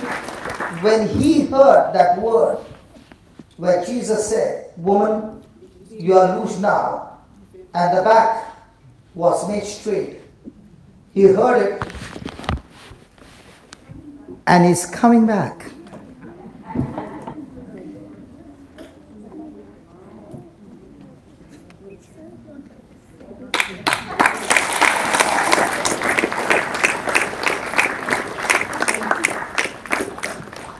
Thank you, Jesus. Do you know, brother? You have changed. Every spirit of unbelief is cast out of this place because of you. Your response of believing has set everybody on fire for God. Is that right? Come on, is that right? Yes. My friend, you had a question. You had a question regarding your spouse. Now, do you believe she will be healed? Yes. She is healed. Now, if I have to ask you, sorry, don't get annoyed. If I have to ask you, are you a man or a woman? Do you have doubt?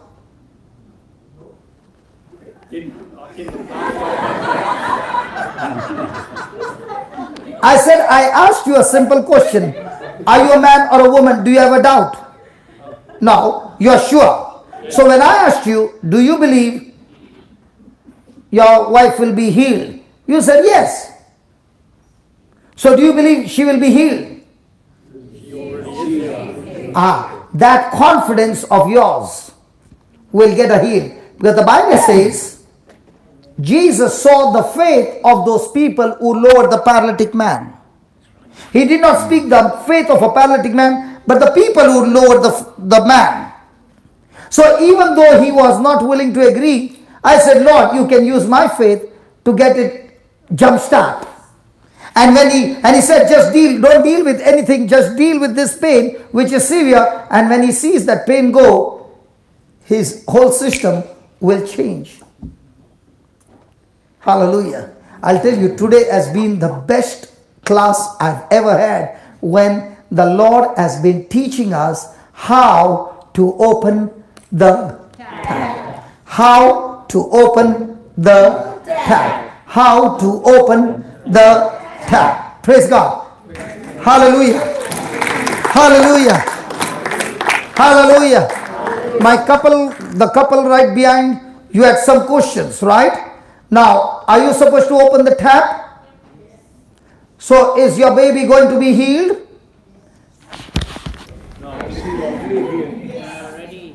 See, when I ask questions and somebody said, you are causing, you puzzle people. And I said, Lord, how do I answer that? So he had said, if I am causing you to, confuse you, he said, why don't you ask them a question? Are you a man or a woman? I found none of them ever getting confused. And if you don't get confused whether you're a man or a woman, in the same way you're confident in what you believe. So even in your sleep, somebody says, you're going to be healed. No, I'm already Healed. How do you say you're already healed? Because the Bible says so. And if the Bible says, I choose to believe, even though every report of the doctor says I'm going to die tomorrow. There's a person, you can watch his testimony, he's suffering from bone cancer. He was suffering from bone cancer and he was in the hospital, and some places when the internet is strong, we have live telecast, streaming. So I was in a place and it was going live. And somebody sent him a link on the YouTube, and he was taking his chemo, last chemo of his life, 10 days to live. And the doctor said, from now on, you can't eat food all your life, because everything inside is going to be burnt out. And you will be bleeding in your stools, in your urine, in your vomit. There will be blood coming out all the time. That's all we can do. And the chemo was going on, and he found the link. And there he learned, let the weak say, I'm strong. Let the weak say, all that he learned was, let the weak say, I'm strong. so let the sick say, I'm healed. now what are we saying? Let the sick say, I'm healed. That's what the Bible says. What are we saying? Please keep me in prayer, I'm sick. If you want somebody to pray for you, you tell that person, I'm healed, and I want you to agree with me that I'm healed. Fantastic prayer. Because now the Lord says, where two or three agree anything on earth, it shall be done. That's prayer. Hallelujah. Hallelujah. So let the poor say, I am rich. let the curse say, I'm blessed. I'm blessed. Let the bound say, I'm free. Free. I'm free. Now when he heard that, he said, I never knew this. So he made up his mind. The chemo is going on. He said, I'm going to say these words. I'm good. I'm healthy. I'm strong. I'm powerful. God's favor is on me. I'm set free. And he went on speaking for the next 3 hours. When he went to pass urine, no blood. When he passed stool, no blood. So he called up home and said, bring food for me. And they said, no, the doctor said, you can't eat. He said, the doctor said, I can't eat. But Jesus said, I'm healed. Get the food. And when the food was brought, he ate the whole thing. And the doctor said, you will not be able to consume food. It will come out. When the doctor came, he was very, very active. And the doctor said, I don't understand. Have they really given you chemo? He said, yeah. Then how come you are not tired? He said, because Jesus healed me. And he said, to prove to you, doctor, I even ate the food. And the doctor said, that's impossible. He said, that's impossible with your learning, but it's not impossible for my God, because he gave me his word. And I chose to believe his word. He got discharged. He came driving 1,600 kilometers from that place to Goa, where I was preaching. Now, did he exercise his faith, or did he exercise his physical condition? Fine. So did he keep the tap open? Yes. He came and met me and he said, I'm coming after 6 months. And 6 months later on, he came with a report, completely healed. And then I saw him and I said, what happened to your hair? He said, I lost it because of chemo. I said, that's a lie. He said, why do you say a lie? Because I said, the Bible never says that the chemo will take away your hair. The Bible says, if you believe in Jesus, even if you drink any deadly thing, it shall not hurt you. So according to the word, the chemo is not supposed to hurt you. He said, I never knew that there's a promise there. I said, yeah, it's there. So he said, let's meet up after a month.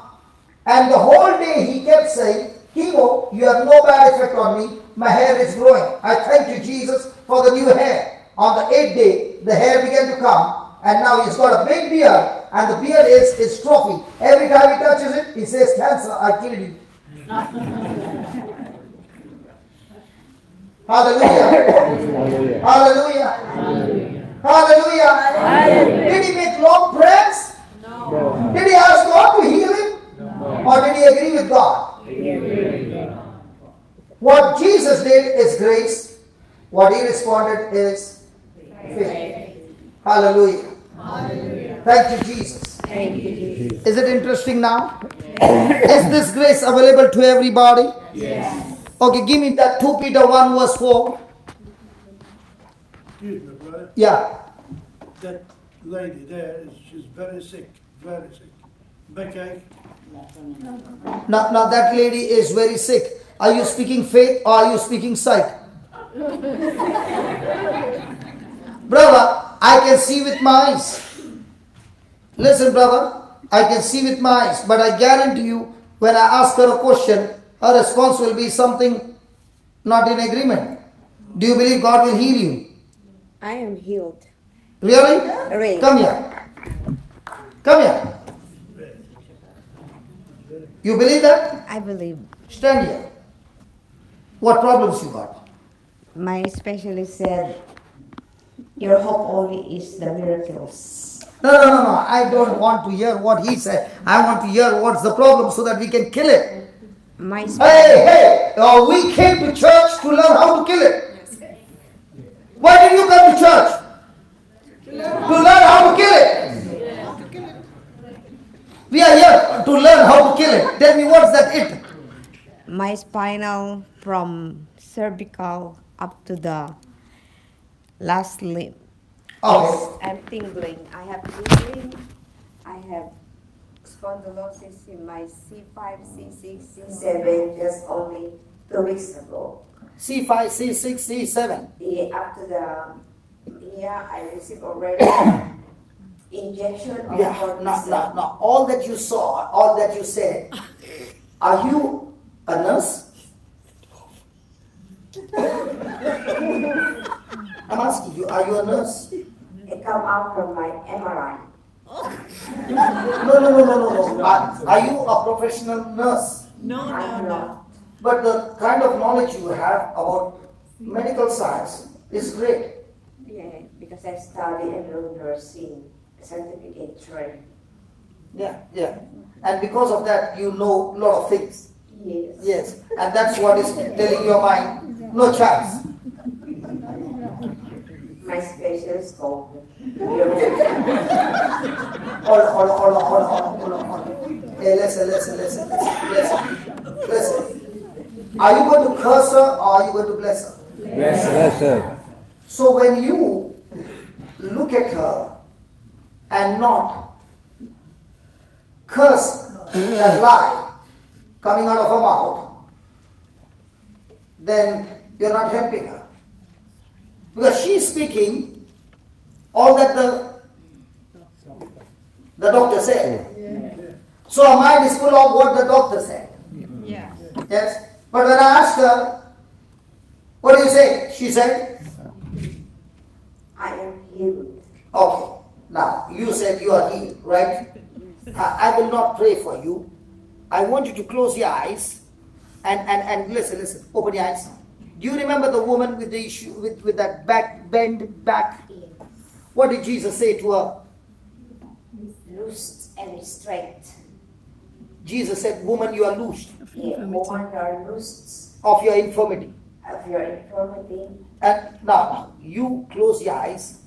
Look at that woman. Look at that woman with your imagination. That's grace. And now, Jesus is touching her. Okay? And Jesus is saying those words. The same Jesus is saying those same words to you. Now you say to Jesus, thank you, Jesus. Thank you, Jesus. Come on. Thank you, Jesus. Thank you, Jesus. I am loosed I am loosed of my infirmity. of my infirmity. Thank you, Jesus. Thank you, Jesus. I am loosed I am loosed of my infirmity. of my infirmity. Now you say that again. Thank you, Jesus. I am loosed with my infirmity. Of. Thank you, Jesus. I am loosed I am loosed of my infirmity. Thank you, Jesus. I am loosed of my infirmity. Again. Thank you, Jesus. I am loosed of my infirmity. Keep saying. Thank you, Jesus. Now watch what happens. Yeah. Thank you, Jesus. Thank you, Jesus. I am loosed of my infirmity. Watch what happens. Now, is she tapping into grace? Yeah. That's why I'm behind her. Thank you, Jesus. Is she speaking what grace is saying? Now, is she responding with her faith? Now, where grace and faith meets, is it going to manifest? Yes, go and sing that. Come on. Thank you, Jesus. I am loose of my infirmity. Very good. Thank you, Jesus. I am loose of my infirmity. Thank you, Jesus. I am loose of my infirmity. Thank you, Jesus. I am loose of my infirmity. Thank you, Jesus. I am loose of my infirmity. Thank you, Jesus. I am loose of my infirmity. Thank you, Jesus. Is the confidence I am increasing? loose of my infirmity. Come on, is the confidence Thank you, increasing? Jesus. I am loose of my infirmity. Can you see the confidence Thank you, increasing? Jesus. I am loose of my infirmity.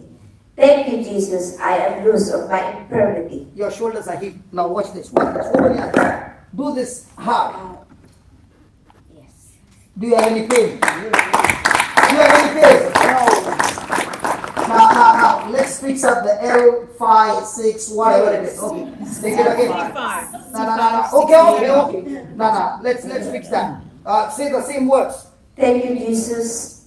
I am loose of my infirmity. Thank you, Jesus. I am loose of my infirmity. Thank you, Jesus. I am loose of my infirmity. Thank you, Jesus. I am loose of my infirmity. Thank you, Jesus. I am loose of my infirmity. Thank you, Jesus. I am loose of my infirmity. Thank you, Jesus. Thank you, Jesus. I am loose of my infirmity. Thank you, Jesus. I am loose of my infirmity. Okay. No tingling. No tingling. No. Legs are there. Yeah. Too much tingling. Yeah. Now, no tingling. No. No pain. No. All fixed up. I will be Yeah, okay. Just give me a hand. Keep the specs here. Yeah. Come on, turn. Come on. Now you can go for a dance. Come on. Okay.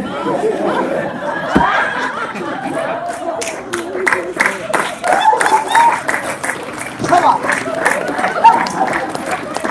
Yeah. Was that good?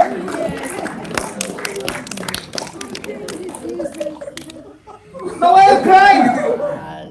I'm glad. There are some people who cry when they are sick, and some cry when they get healed. Oh, my husband give me up already. What she Her said husband gave her up already. means Given up Because of her sickness. She's been in pain for many years. Yeah, I'm so up. now. Did I pray over you? No.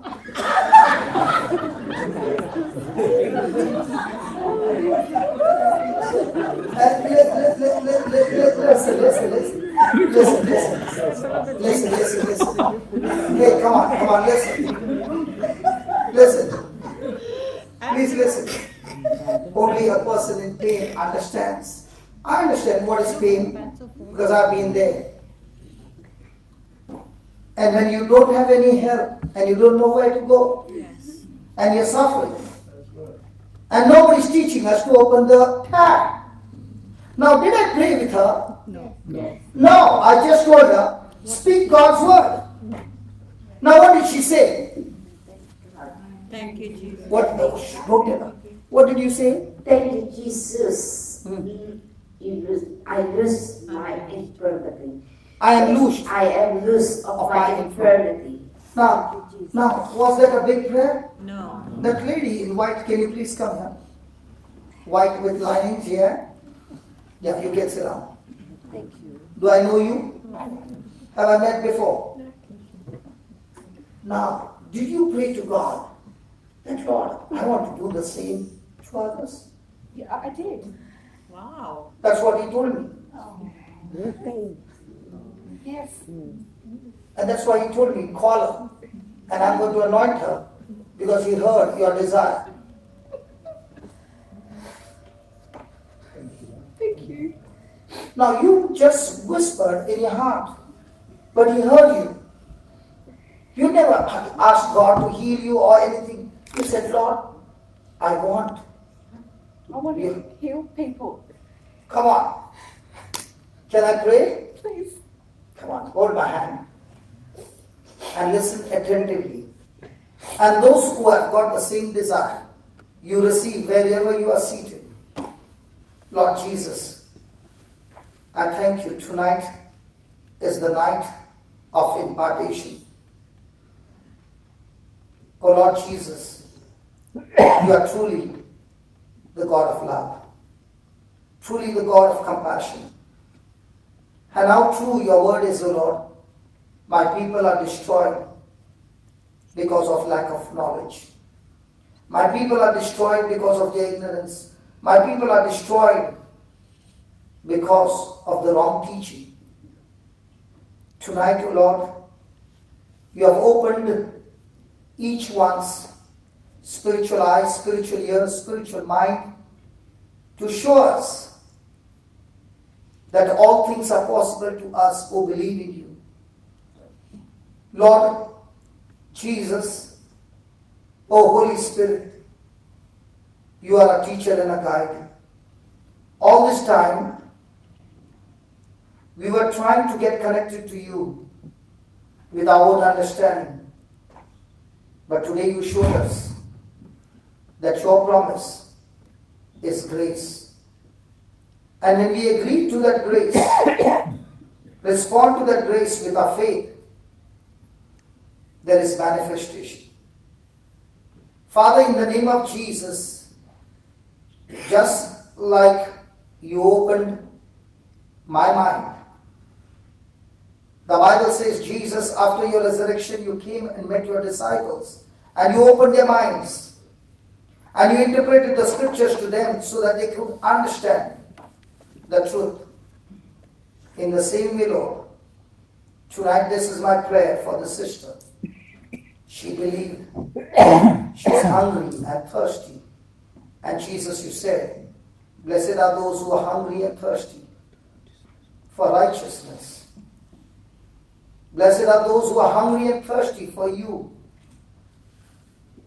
They are poor in spirit, for theirs is the kingdom of God. Lord Jesus, this is my prayer, Lord. As you open my spiritual senses right now, in the name of Jesus, Spirit of God, open our spiritual senses. Let a hunger for the word, oh yeah, that's it. Lord, I thank you. Let the hunger for your word increase like never before. Lord, you said my sheep hear my voice and they follow me. Let the spiritual ears be open, that she hears your voice right now. Right now. And I thank you. As you have given me the anointing to preach the gospel with a demonstrative power, I release that impartation not only to her, but all those who are hungry, all those who are desiring to serve you, Lord. Let there be that impartation flowing right now. Right now, as I speak that word, let that same fire burn in them all corruption, everything that is hindering them to receive your word. And from now on, let that grace be seen in their life like never before. I thank you. I praise you. In Jesus' name, amen. Amen. Can you tell me what was happening? I came here tonight because I recently found out I had cancer. And now No. well, Can you my talk a story little slow? You are English. Okay. I have to. Okay. I recently have been told I had cancer. You had cancer. Yeah. You had cancer. Yeah. Come on, give me a. You did not have. You had cancer. Yeah. Hey, can you see that? I had cancer. I had. So that's the past tense. Yeah, tell me about your past tense. And I struggled so much thinking, what's going to happen in my life? What am I going to do with my children? And, you know, just how difficult it was going to be. I came here tonight thinking that I would be healed physically. But what I've learnt tonight is that I want to preach. And that's all I want to do is I want to stand up and preach God's word to people, because I have a gift of being able to speak in a way that people understand me. And I can make things relevant to people, to young people in particular. And I want to do that, and I'm going to do that.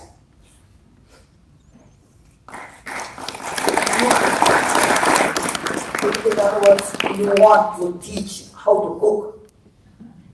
Yes. Okay? But if you yourself has never used a recipe, you cannot teach somebody else how to cook. So even though the devil decided to bring that cancer in you, God said, no problem. I will teach my daughter how to kill cancer in her own body, so that the very anointing, give me that 2 Corinthians 1, 3 and 4 please, so that the same anointing that taught you to kill cancer, you will have a powerful ministry and you will be called cancer killer. Wow. Because now you know exactly how to kill. Now in my life, the areas where I was dying, those areas are the strongest. Because why? Because I've learned how to play those strokes.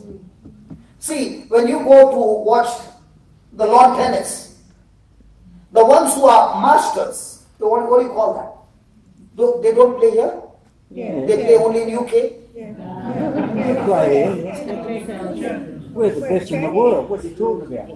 So now, is the racket having the power or the racket in somebody's hand? Now, has that person mastered the skill? Yes. In the same way, what you are and were going through, the Lord is teaching you the strokes tonight. And when you practice those strokes, not only that cancer is killed, now you know how it works. If you know to drive, you can teach somebody how to drive. But if you don't know to shift the gears, then you might be at the edge of the cliff, the car on a reverse, put a reverse gear, look in front and say, praise the Lord, hallelujah, hallelujah, and press the accelerator looking in front. Will the car go in front or back? Back. So, will they find your car? So tonight, the Lord is teaching you how to shift gears. Now, can you read that please? 2 Corinthians chapter 1, verse 3. Blessed be God. Slowly. Blessed be God. Blessed be God, even the Father of our Lord Jesus Christ, the Father of mercies. The Father of mercies. So, mercy is when I did some mistake, I need to be punished.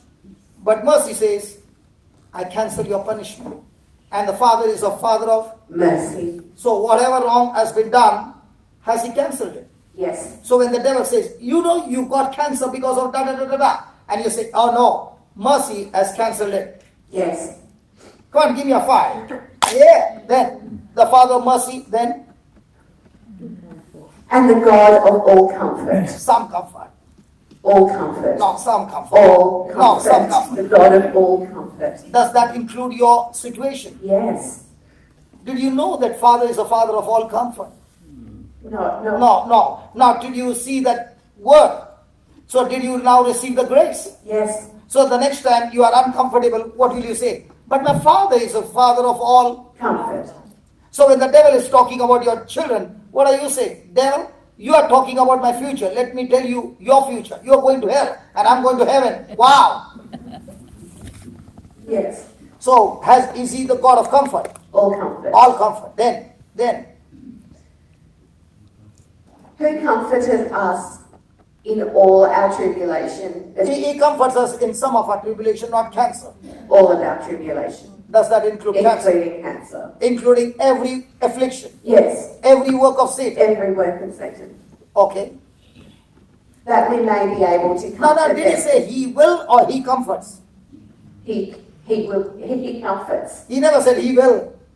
He does. He does it right now. Right now. He Yes. comforts us. Yes. He did not say he will. That can be after 10 years. But he says he comforts us right now. Right now. Right now. Yeah, he comforts us. He comforts us in our tribulation, that we may be able to comfort them which are in any trouble by the comfort. Hey, hold on. Go slow. Read that again. We'll be able. No, read the whole thing. He comforts us. He comforts us in all our tribulation, Go slow. that So that we may be able to comfort them which are in any trouble. is your prayer answered. Yes. So did God give you an opponent to practice the strokes? Yes. Who is that opponent? Cancer. And he is teaching you how to kill. And tonight when you said, I had cancer, you already killed it. By your faith. Yes. Congratulations.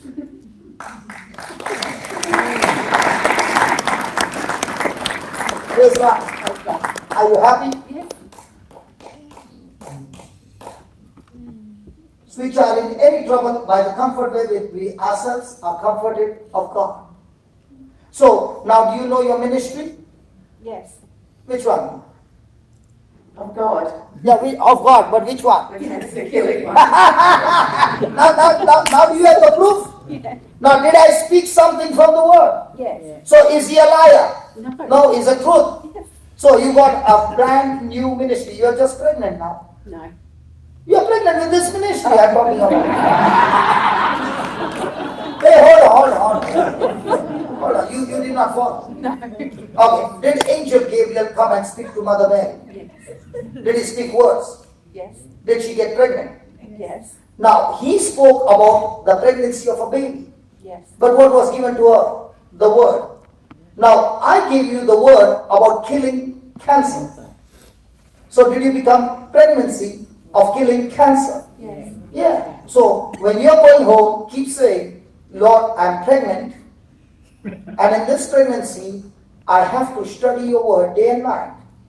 Equip myself so that all that you teach me, I'm going to teach others who are suffering and help them to come out of their sickness. So congratulations for your pregnancy. Isn't she looking good? Hello? Isn't she looking good? Who knew coming to church you get pregnant? So when she goes home, she tells her spouse, I'm pregnant. And he says, when did you come to know? I went to church and I came to know I'm pregnant. How many of you got pregnant along with her? With a ministry to kill it. Come on, lift your hands up. Come lift your hands up. Praise God. Now when you lifted your hands up, God saw what you did. That's your faith. That's your faith. And grace is God's promise. When you receive that promise, I told you, when a husband and wife, they come together physically, the conception takes place. The promise of God and her response of faith, she just got pregnant with what? The Father who comforts her in her affliction.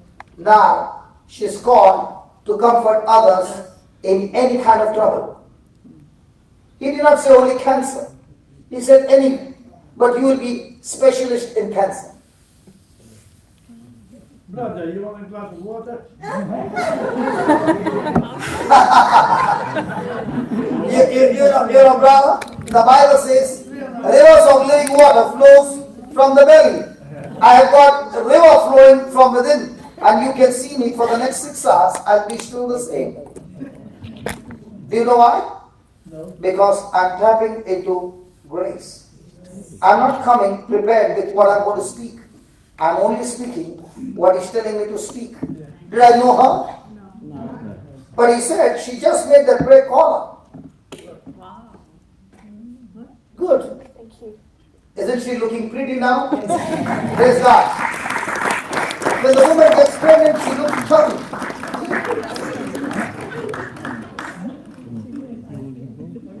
Praise God. Hey sister, might be tonight we just spoke. Who knows? In the future, I might see you in some stadium preaching the word.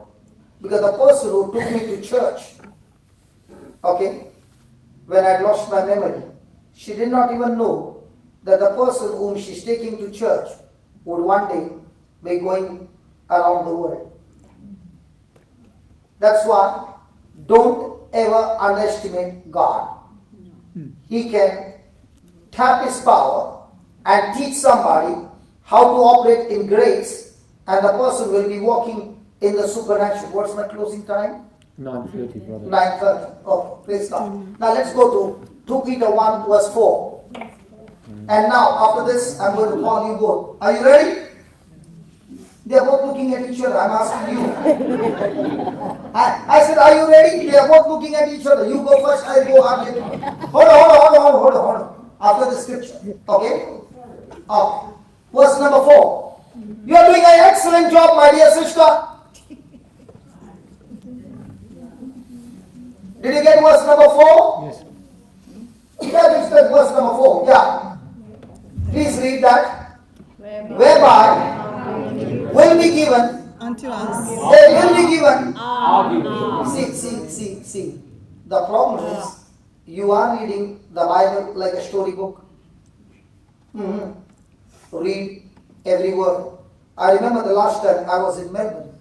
The priest was celebrating the Mass, and he said something that I began to cry. He said, when you read the Bible, do you see the alphabets there? Hello, do you see the alphabets there on the screen? Yes. Is there a space between those alphabets? Yes. That is where the hidden secrets are in that word. Even the space has got power, and the secrets are in that space. And when you sit with the Lord and ask Him, He will reveal to you what cannot be seen by the person in the world, but He will reveal it to you because you are His child. He was speaking that in the Mass. And the whole Mass, I kept crying. And I said, God, so very true. There are so much of hidden secrets in that space. And if I read it too fast, I'll miss it.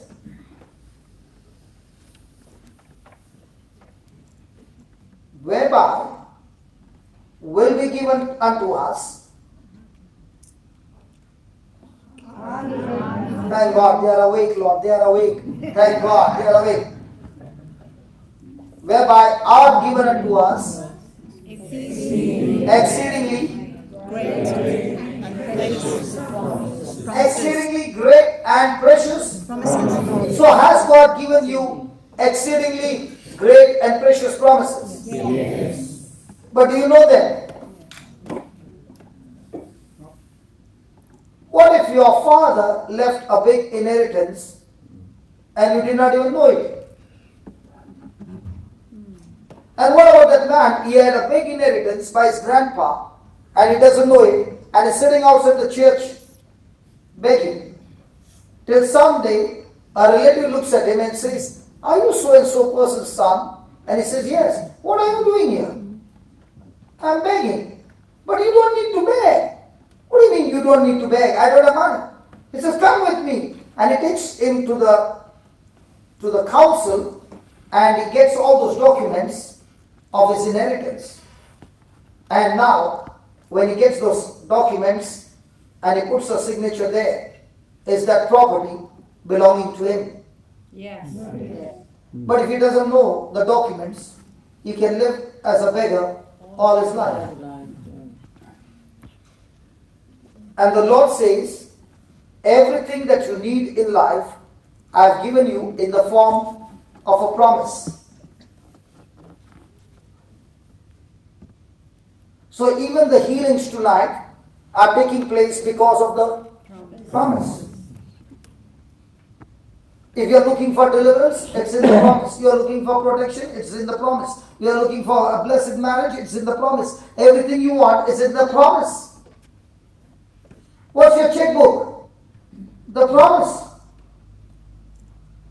With the ATM card, can you withdraw unlimited? No. With the checkbook, No. can you make the transaction, big transactions? No.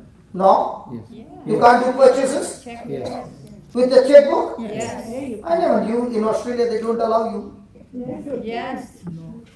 With the checkbook? Yes. How do you buy a house then? That's why you have got used to buy it from the bank. But God says, buy it from my bank, it's free.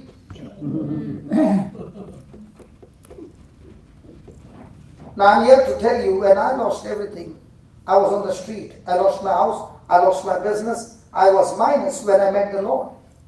And He began to teach me this great and precious promises.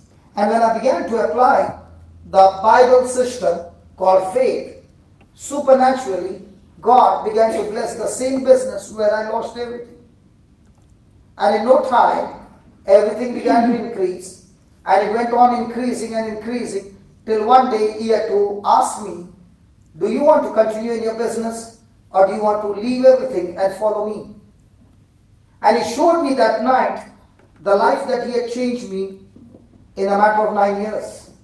He showed me from where He brought me that night. And I cried the whole night and I said, God, tomorrow morning I go to the factory and I shut down my business and I'm willing to follow you. I shut down my business when it was at the peak. Because I was doing my business as well as I was doing the ministry. And it was one place that I could not go because of my business. And that's the time the Lord said, you decide what you want. And I decided, Lord, I don't want the business, I want you. And I began to follow His principles. 22 years. When I see the blessings that have come into my life, sometimes I have to pinch myself to say, am I dreaming or is it real? I remember the first album when we made, we did not have money to buy a mic stand. Do you know how did we make the first CD of the recording? Tied a mop upside down. Every time I touch a mic stand, it reminds me where I was and what the Lord has done. Why? Because He began to show me, when you get focused on my exceeding great and precious promises, the first thing that will happen is you shall be a partaker of my nature. You will use my promises to change your lifestyle. And the more and more you change your lifestyle using my word, you will find yourself escaping from every corruption that is in the world through lust. Now the question is, do I use the word of God to get something from God, or do I use the word of God to change my lifestyle? If I'm using the word of God to get something from God without change of my lifestyle, it will bring destruction. How many of you could hear the ringtone? I could not hear. Why? Because I choose to ignore it. In the same way, in our life, there are going to be a lot of ringtones. And those ringtones are meant to change your focus. And you are saying, Lord, I choose to agree to your word. I choose to live by your word. And I am not ready to walk in fear. Why? Because grace is you giving me your power, your ability to work victorious in this world. Hallelujah. Hallelujah. Hallelujah. Hallelujah. Thank you, Jesus. Thank you, Jesus. Imagine for a person who wants to be healed but has no promise. Has he tapped into grace? No. There's a sister there who is about to come. Now, is the grace giving her the promise for a healing? Yes. What does she need to do? Open the tap. Just agree to that promise of God. Will everything change? Yes. Yes, please come, sister.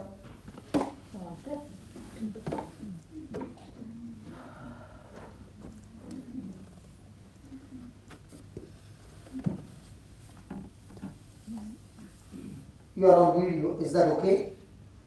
That's okay. Praise God. Can you tell me what's the problem?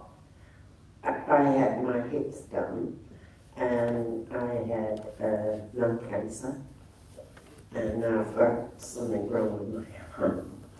You have got something? Has gone wrong with my arm there, but now, Something going Something wrong. Wrong with her arm. yeah, but now I've come here, I know I'm going to be all right. You're going to be, Okay? you're going to be. Okay. I'm going to be cured because I believe.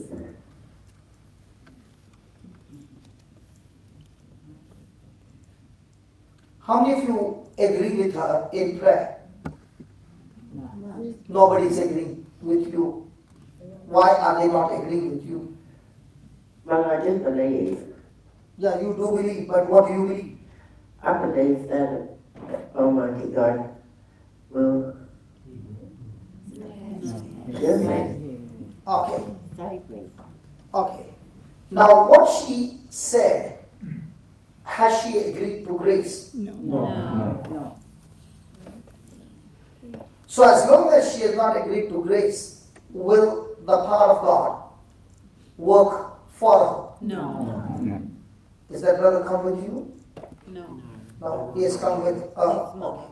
So you got a revision before you can come. Praise God. Yeah. Okay. Now, did you watch this brother? Yes?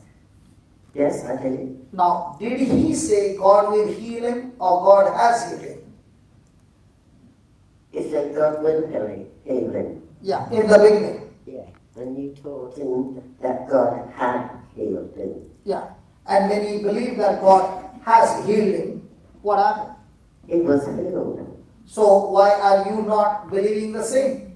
Because I'm getting a bit mixed up. It's getting a bit mixed up. Bit mixed up. Not sure. Getting confused. Okay. Confused. I was taught in a Catholic school, we were taught not to rise. Okay. Will you agree to what you are told, or will you agree to the word of God? I agree with the word of God. Okay. Sister, please help me. 1 Peter 2:24. I've got 15 minutes slot. And in this 15 minutes slot, please let us see the grace of God in action. Now, if I pray for her now, will we be in agreement? No. So when Jesus was speaking in Nazareth, were the people in Nazareth in agreement with Jesus? No. That's why he could not do miracles. It is not saying, the word is not saying he did not, he could not. What was the reason? Unbelief. Because of unbelief. Now when I do not agree with God, his word, it is unbelief. Now, But I do believe. yeah, you do believe, but you do believe that God will heal. Yes. Yes. But God says, you need to believe that he has healed you. He has I already. believe he has healed me. Now you are saying two different things. Which one do you believe?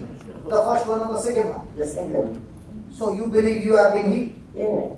Are you sure? Yes. So if you are healed, why are you holding this? Well, because I thought that. Okay. Let it go. Oh, sorry. I did not mean to hurt you. No, see, I thought you were giving it to me to walk with it. I will never do that. I will never ever do that. I pray that nobody ever sits on the chair all their life. Now, are you ready? Now, I'm going to speak a word and I want you to agree with me and your arms will be free. Are you ready? Close your eyes. Look, can you see Jesus stretching his arms? Okay? Close your eyes and look at Jesus stretching his arms. Okay? No, with your eyes closed, imagine. Heavenly Father, I thank you. Heavenly Father, thank you. Your Son Jesus Your Son Jesus stretched forth his arms on the cross stretched forth his arms on the cross when he was nailed on the cross. when he was nailed on the cross. His arms were wounded His arms were wounded so that so that by those wounds, by those wounds, these arms these arms are completely healed. are completely healed. Lord Jesus, Lord Jesus, your arm was wounded your arm was wounded so that so that my arm my arm is completely healed. is completely healed. My arm My arm is completely healed. is completely healed. In the name of Jesus. In the name of Jesus. I thank you, Lord Jesus, I thank you, Lord Jesus, for performing this surgery for performing this surgery and restoring my health. and restoring my health. In Jesus' name. In Jesus' name. Now move your arm. It's done. Thank you. Is it good? Yeah. Yeah. Good. Good. Good. Was it difficult? No. Now, the same way. Look at Jesus on his hip. Okay, close your eyes. Close your eyes. Look at Jesus. His hip part. He has been scourged at the pillar. And his hip is all wounded and there's blood flowing out. Now, the same blood is flowing from his body into your body. Yeah, that's God's power. You are trembling. Do not worry. That's the Holy Spirit working that surgery in you. Lord Jesus, I thank you that the sister is believing. And as the sister is believing, Lord, the surgery has begun. The hips are reconstructed. In the name of Jesus, I speak. Sister, you are loosed of your infirmity. As Jesus said to the woman who had 18 years of sickness. He said, you are loosed. And the infirmity fell from her body. And she was completely healed. I speak to you. You are loosed in Jesus' name. The infirmity has fallen from your body. Your hips are recovered, restored, recreated. Yes, recreated. The nerves, the cartilages, the tendons, the ligaments, all recreated by the grace of God.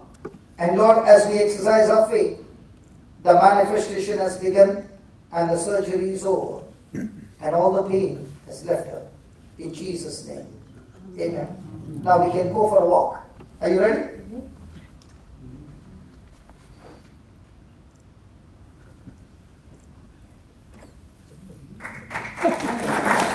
I was waiting for her.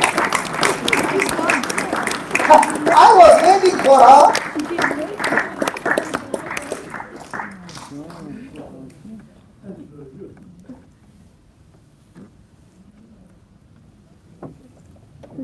When was the last time you walked like this? Long time. How many years back? 5.5. 5.5. Can we go for a dance? Are you ready? Father, please excuse me. I have to do the test drive. Is that okay? Are you ready? Come on. Turn your hips. Come on. Come on. Come on. Come on. Come on. Come on. Your arms up. Your arms up. Come on. Now can we go the back side? Turn. Are you ready for the back? Are you ready? 1, 2, 3. 1, 2. Was that good? Oh my God. Oh. Was that good? For him only, not for me. Praise God. Isn't that good? God, isn't that good? So, will God heal you? He has. He has. He has. He has. Please somebody help. Please somebody help. Before she goes, somebody write it for her. By the wounds of Jesus, you have been healed. And that have been, make it capital. For that brother, this sister. Okay, who's going to help them? Good, sure? Yeah. She has already begun to write. Now you don't need this. No. I have to take it home. Yeah, you can take it home, but don't use it. No. I'll give it to someone I know who wants it. Somebody who you know wants it, don't give only the chair, teacher or him the same word. You know what you do? It is recorded on the video. Okay? Right. So the sister will give you the link tomorrow morning. I'm going to work tonight. So tomorrow morning for breakfast, you'll be on the screen. And people around the world will be watching you. What's your name? Loretta. Loretta. So Loretta, people in India are going to watch you early in the morning for breakfast. And they are going to see you healthy, and might be somebody is on that dining table with the same issue, and that person will say, oh, Loretta said, I have been healed. All I have to do is, I have been healed. And when you keep on saying, on the rosary you can say, on the rosary you can say, Lord Jesus, I thank you. By your wounds, I have been healed. Lord Jesus, I thank you. By your wounds, I have been healed. Lord Jesus, I thank you. By your wounds, I have been healed. And if you say that rosary every day, that sickness will not even come anywhere close to you. And I mean, it's there, isn't it?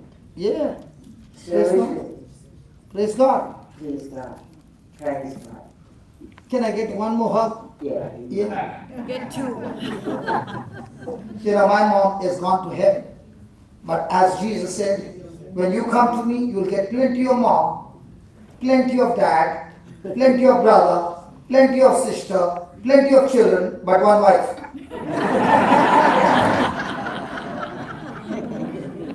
Hallelujah. Yeah. Thank you.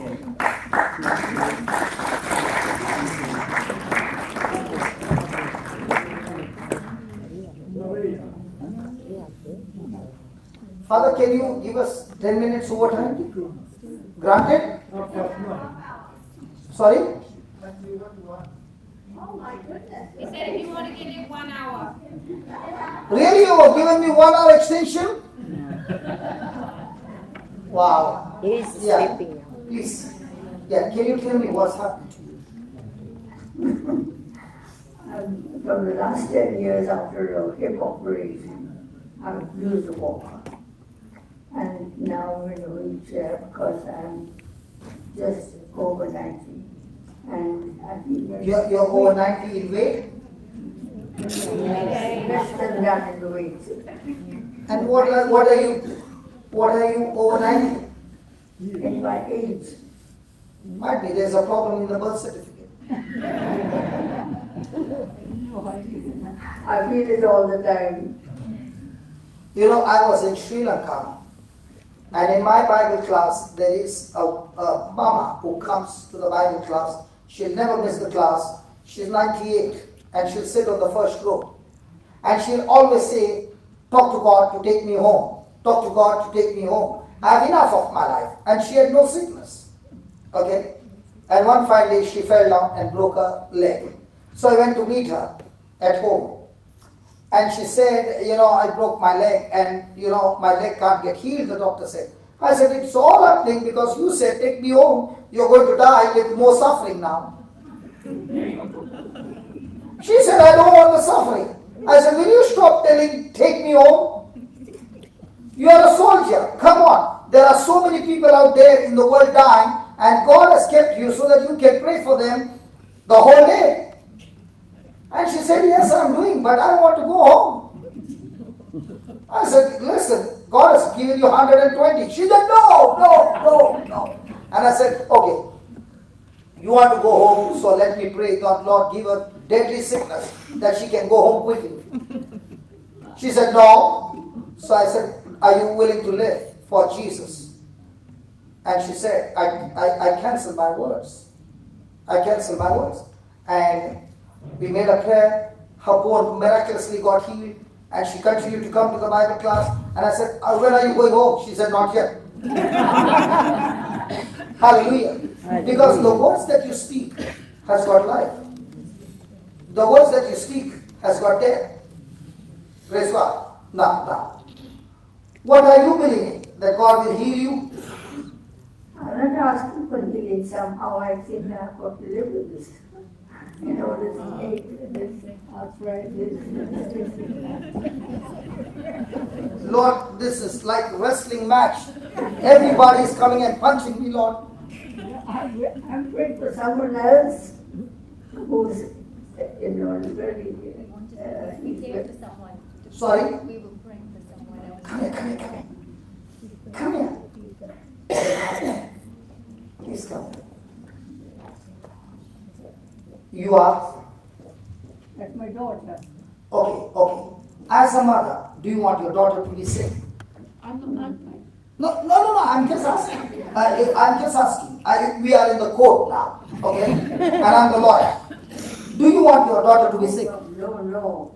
But I will. No. I'm only asking. Just answer my question. Do you want your daughter to be sick? Not at all. So you mean to say you are better than God? You don't want your daughter to be sick, and God wants you to be sick?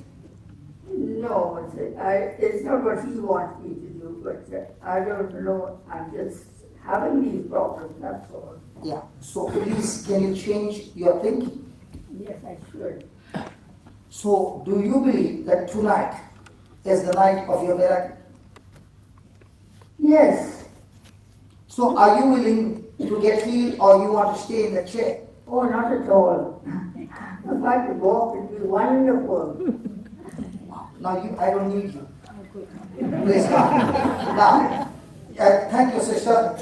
Thank you. Now, you say your desire is that you want to get out of this chair.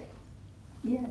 You said that. Now, the question is, do you believe God will heal you, or according to the word, do you believe God has healed you? I believe that God has healed me. Say that again. I believe that God has healed me. He has healed you. Congratulations. Now, close your eyes. Now, where's the problem? The hip. No, According to the doctor. no. So if you tell me, I can go and attack that place. You know, the advantage of the doctor is he can diagnose your problem. And when you are speaking the word, you can go right to that place and kill it. The legs are down. The legs are stiff, that's all? And Balance. Now, is she able to stand on her feet? no, I can't. I have to hold on to this. But is the body, is the legs able to carry a weight of the body? Not without holding something. Yeah, okay. Can I get two strong men? Anthony, can you help me? Can I get one more? Yeah, okay. Anthony, can you stand? Okay, now watch this. Mama. Watch this. There was a man in the Bible in Acts chapter 3. And this man was born crippled, and he was 40 years old. My question to you is, were you born this way? No. Were you walking before? Of course. But the man in the Bible was crippled by birth. So whose condition was worse? Yours or his? His. 2. Could Peter and John see his condition worse? Yes. Now, did they speak what they saw, or did they speak what they believed? They spoke what they saw. They saw that this man is crippled, but they believed they had Jesus in them. So which one did they believe? That they could heal him. That Jesus has the power to heal him. Now, when Peter said, I don't have silver or gold, but what I have, I give to you.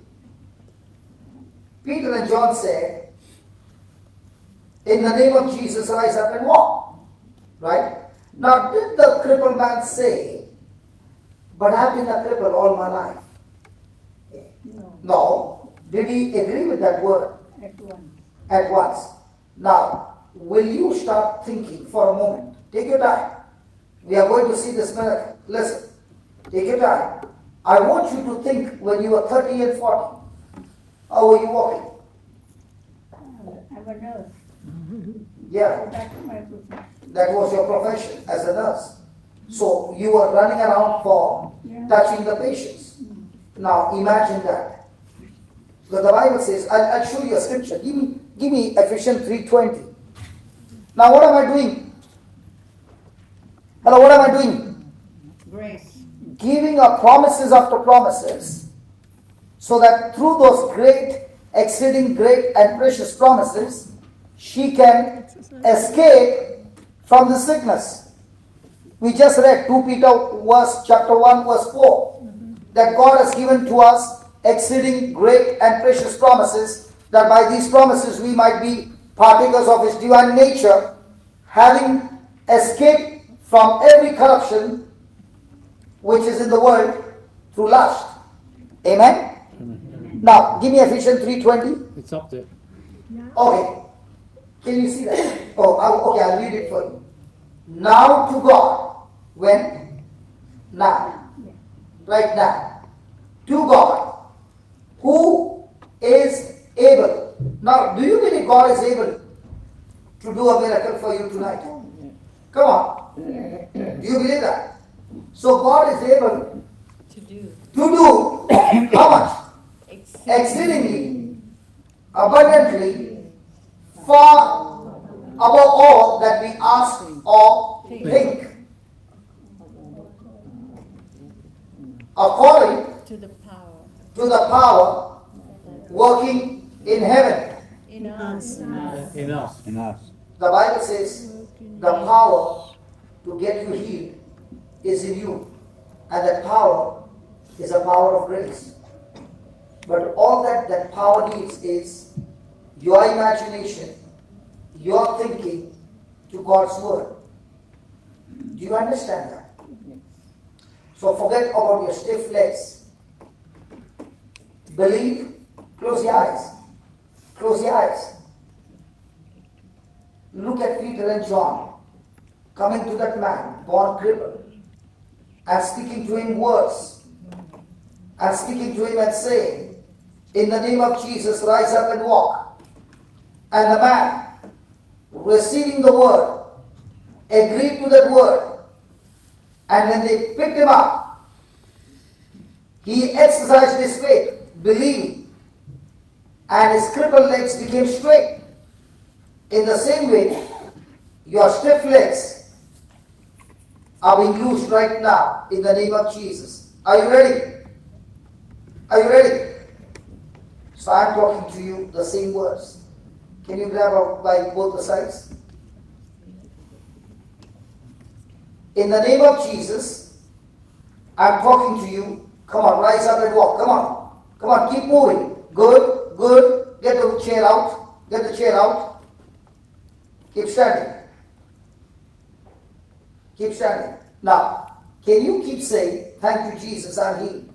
Thank you, Jesus. I'm healed. Don't carry too much weight. Let the weight come on the legs. Thank you, Jesus, I'm healed. You listen. Do not fear. You won't fall. I've got two strong men. One is your son, Peter and John. Okay? Now, keep saying, thank you, Jesus, I'm healed. Thank you, Jesus, I'm healed. Keep saying. Thank you, Jesus, I'm healed. Thank you, Jesus, I'm healed. Very good. Your legs are getting stronger. Thank you, Jesus, I'm healed. Father, in the name of Jesus, I rebuke this infirmity in our body. I speak healing power flowing into her legs. I rebuke the stiff legs. I speak to these legs to be loose now. And in the name of Jesus, in the name of Jesus, the bones, the muscles, the ligaments, the tendons, the cartilages, the nerves, we all recreated now in the name of Jesus. I thank you, Lord. Come on, take the first step. Come on, take the first step. Come on. Beautiful. Beautiful. Come on. Thank you, Jesus. Thank you, Jesus. Thank you, Jesus. Keep saying thank you, Jesus. Thank you, Jesus. As you're walking, the legs are getting loosed. Come on. Thank you, Jesus. Come on. Can you see the weight is gone? Come on. Your legs are taking the weight. Thank you, Jesus.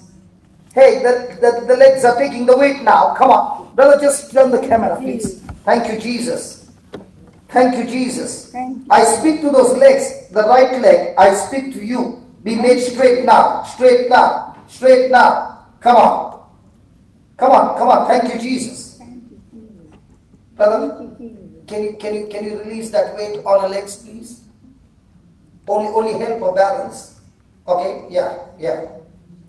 Let the legs take the weight. Yeah, come on. Thank you, Jesus. Thank you, Jesus. Can you hold this? Can you hold it in your hand? Yeah, leave it. Yeah, come on. Leave it. Come on. Thank you, Jesus. Come on. It's getting loose now. Come on. It's getting loose now. You won't fall. Listen, Mama. Listen. The Lord will not make you fall. Just relax. It's been many years that you walked.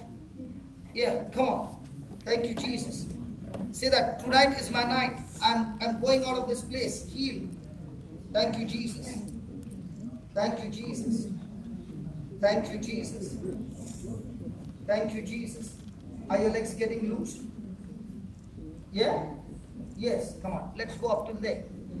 Come on. Come on. I'm going to make one more prayer. Listen, I'm going to make one more prayer. And this time, your legs will be completely loose. Say that in the name of Jesus, I am loose. Lord, in the name of Jesus, I am loose.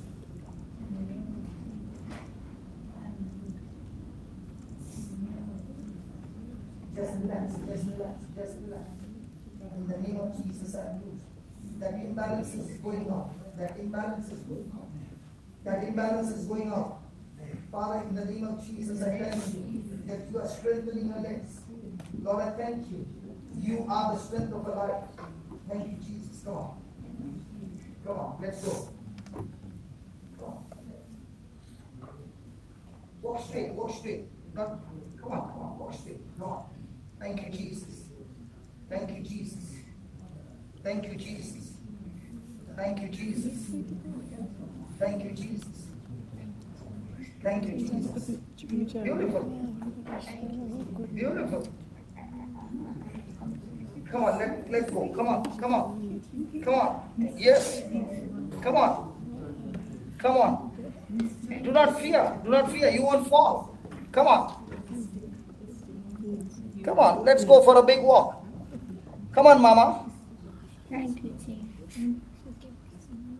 Thank you, Jesus. Your legs are picking up the weight now. Thank you, Jesus. Thank you, Jesus. Isn't that beautiful? Yes. Hello, isn't that beautiful?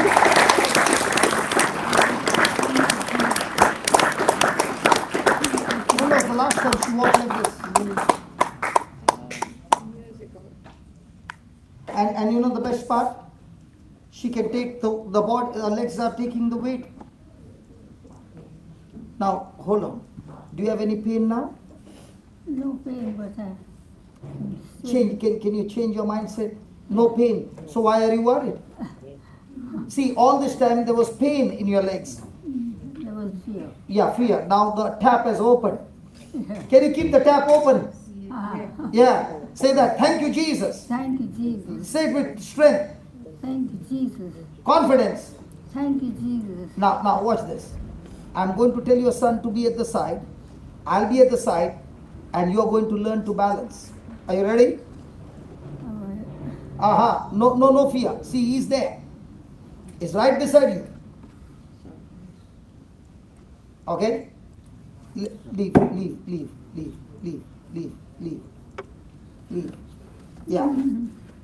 Yeah. Thank you, Jesus. There. Thank you, Jesus. That's beautiful. Thank you, Jesus. Just relax. Thank you, Jesus. Can you turn the camera from me? Thank you, Jesus. Just relax. Now, when you are saying thank you, Jesus, believe. You won't fall. We are all here. Isn't that beautiful? Yes. Come on.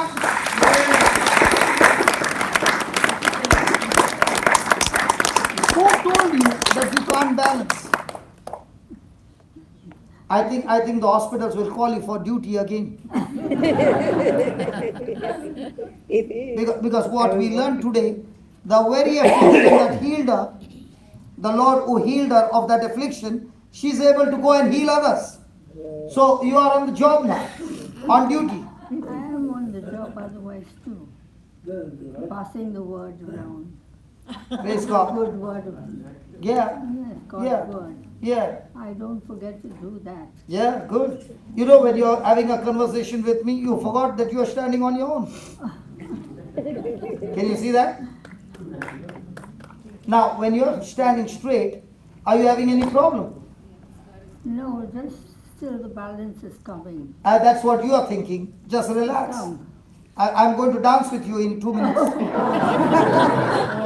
I'm fond of dancing. You are fond of dancing, I know that.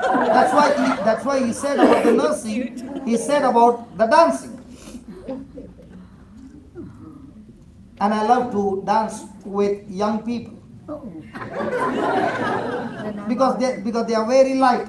It's easy to turn them around. Isn't that good? Yes. So will you change your thinking that God wants you to sit on the chair to God wants you to walk around in glory? Now, did we see God's glory in action? Yes. And you're not even tired. Oh yeah. And might be Father will be saying, where's Father? Father will be saying, I gave him extra minutes and he's just making a stand. Sorry, Father. Is that good? Yes. So, do you want to sit on the chair or do you want to walk up till there? I'd like to walk up. Very good. Get the chair out. Come on, let's walk. Come on. Thank you, Jesus. See, listen.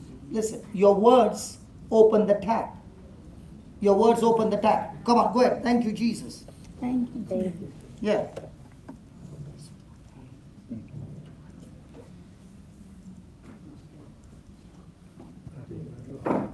It's getting smoother now.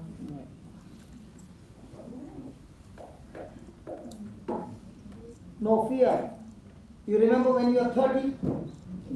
Yeah, come on. Let's walk. When I was 30, I would swing around in the hospital. And I was giving everybody injections. And people were crying. They didn't. So the injection was very smooth. Yeah, it's around.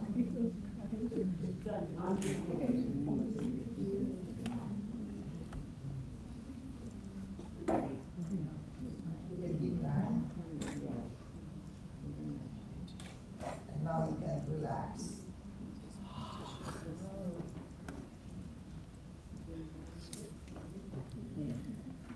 Are you happy or are you angry?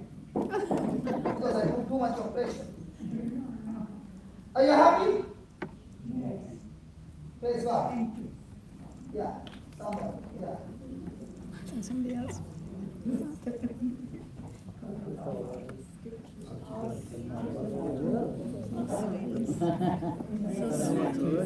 Marcelinus. He's a priest.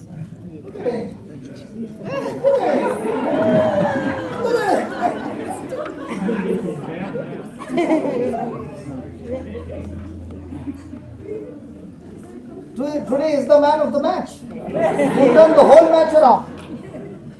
Yeah. What's wrong with you, Father? I'm blind. Born? No. I had an operation on one eye 24 years ago, Okay. and the other one 3 years ago. So I lost my sight through glaucoma. Okay. Operation special.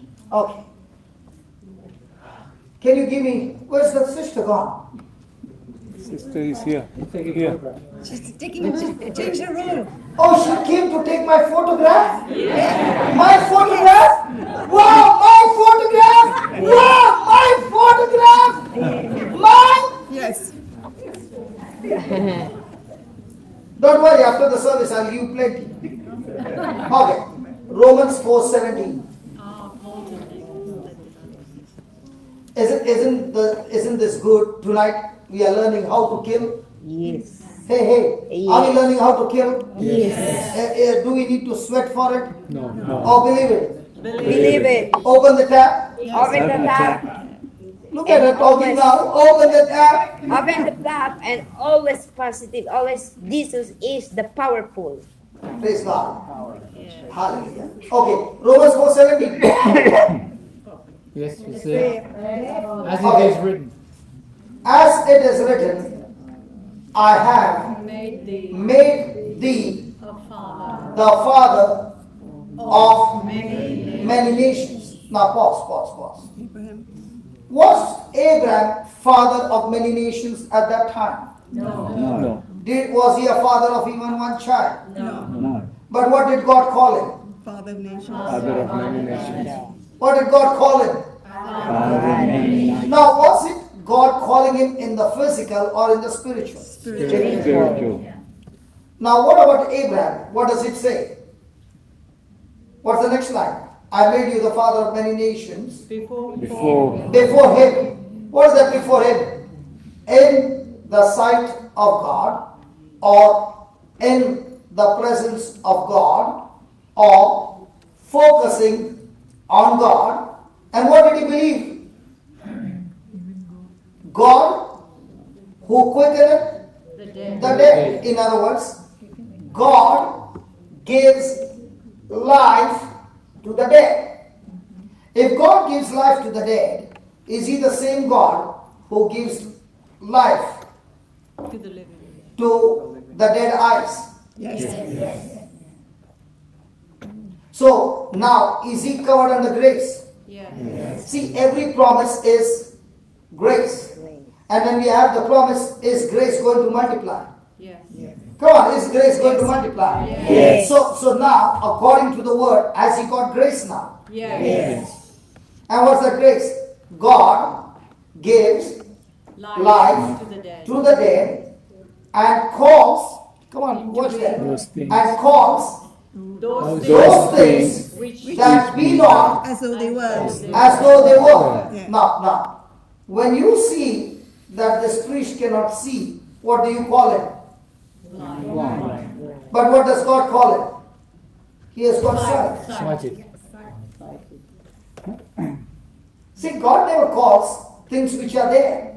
He calls things which are not there As they were. as though they were. So when he saw a blind man, did he say you are blind, or did he say receive sight? Receive sight. So now you remember a passage in the Bible. Saul had lost his sight. And God spoke to Saul that there's a man named Ananias who is going to come. And God spoke to Ananias and said, go to meet Saul.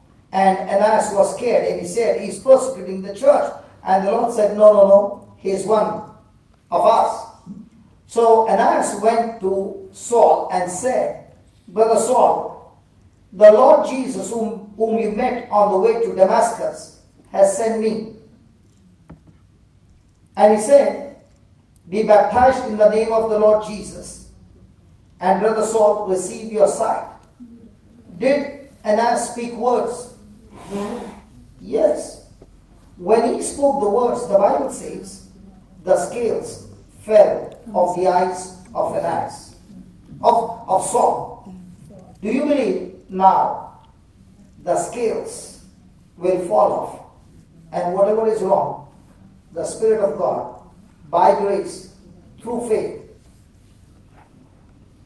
Surely I believe strongly. I believe that God is omnipotent. He can do everything. And as He healed the blind and Saul, He can heal me too, as He healed many, even at this time today. He can heal you. He will. He has. He's, I say, he healed me, okay, but I still can't see. He healed me. That's where, the most difficult among all healings, I'll tell you, is blind. Do you know why? Because the other cases, when the healing doesn't take place, they have a partial healing. And with the partial healing, they continue to believe. For example, my brother, have you seen what was his condition in the beginning? Okay. He had a partial healing, and he sat down there and began to hear the word attentively, and one by one, the healing continued. But when it comes to a blind man, when he opens his eyes and he sees nothing, at once his physical symptom says nothing has happened. I can say spiritually, I can see spiritually inside, God gave me that sight, I can see inside, so I can understand things, I can see things. So now I love to be healed. I love to. Praise God. Okay. Loving Father, I thank you. Abraham considered not his own body, the Bible says, but gave glory to God even when he had no children. For he considered God, whom he believed was able to keep his promises. Lord, help us to consider what your word says and not what our senses say. Jesus, you gave life to Jairus' daughter which was dead. You gave life to Lazarus whose body was decayed. And right now, I speak your words, not my words. When you saw a blind man, you said, receive sight. So I speak to you, my brother, in the name of Jesus, receive sight. In the name of Jesus, receive sight. Lord, your spirit that brings life is right now bringing life in his retina, in his optical nerves, in his lens, all that has got damage because of the infirmity called leukemia. I curse that infirmity in the name of Jesus. You are destroyed from the root, cast out of his body, and now the healing power is flowing into this brother's eyes. And as the last prayed and said, Brother Saul, receive your sight in the name of Jesus. I speak the same words to you, Father. Receive sight in the name of Jesus. Lord, I have spoken your word, your grace, with faith, is working and creating new eyes. Yes, new eyes. According to Hebrews 1:14, angels go and bring forth new eyes. Replace them now, in the name of Jesus. And I thank you, Lord, for complete healing and his eyes being opened. In Jesus' name, amen. Amen. Thank you, Jesus. Thank you. Yes, you can open your eyes. What do you see? Still, I can't see. Is there some light that has come? Well, I generally can see my finger moving. That's what I can see. But Okay, can you see my hand moving? if you put an offside in front of it, because I got peripheral vision. Okay. Can you see my hand moving? A little bit. Little bit. Yeah. Okay. Thank you, Jesus. that little bit you are bringing recovery and restoration. Faith moves mountains. And I speak by faith in the name of Jesus. Eyes be completely restored, recovered. O Spirit of God, this is the time of glory, and you are glorified in this place.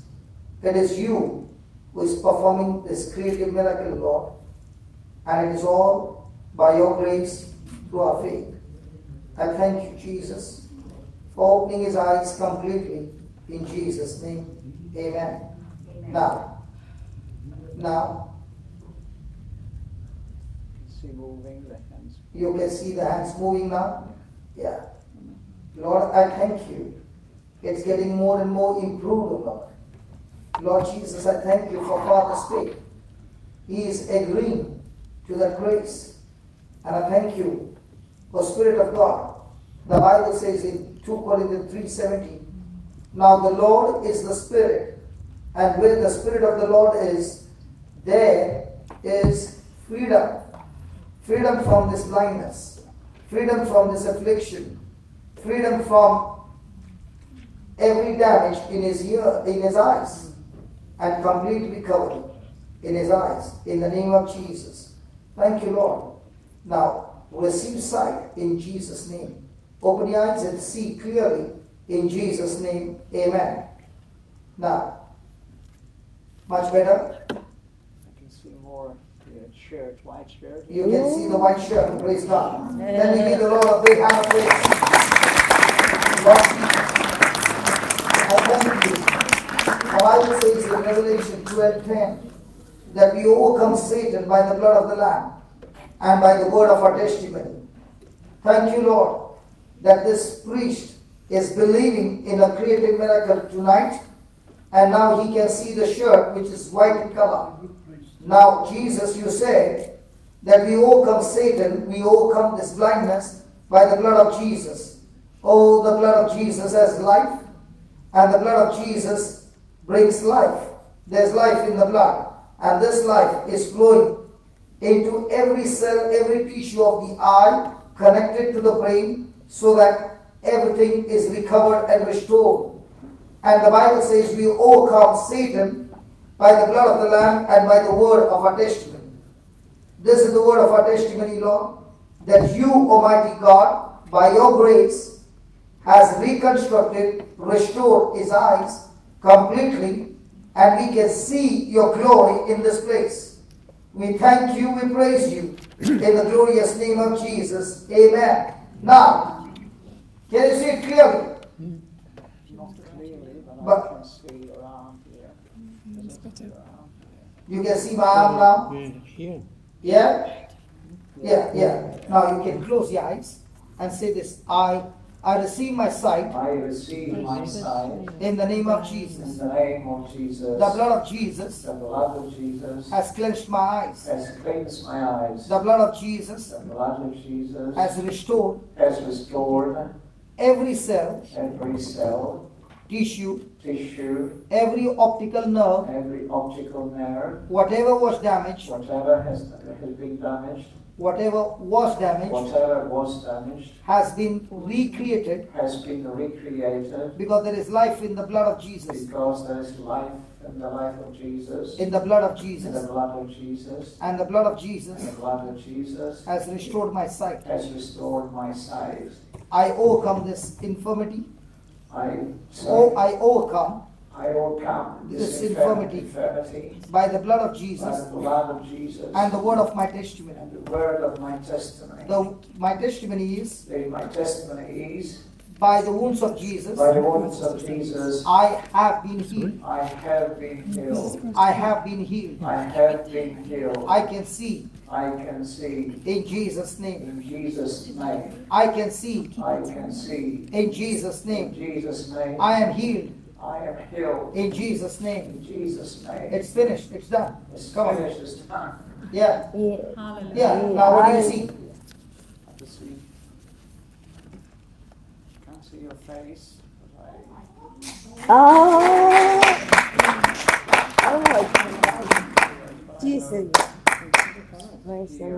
body.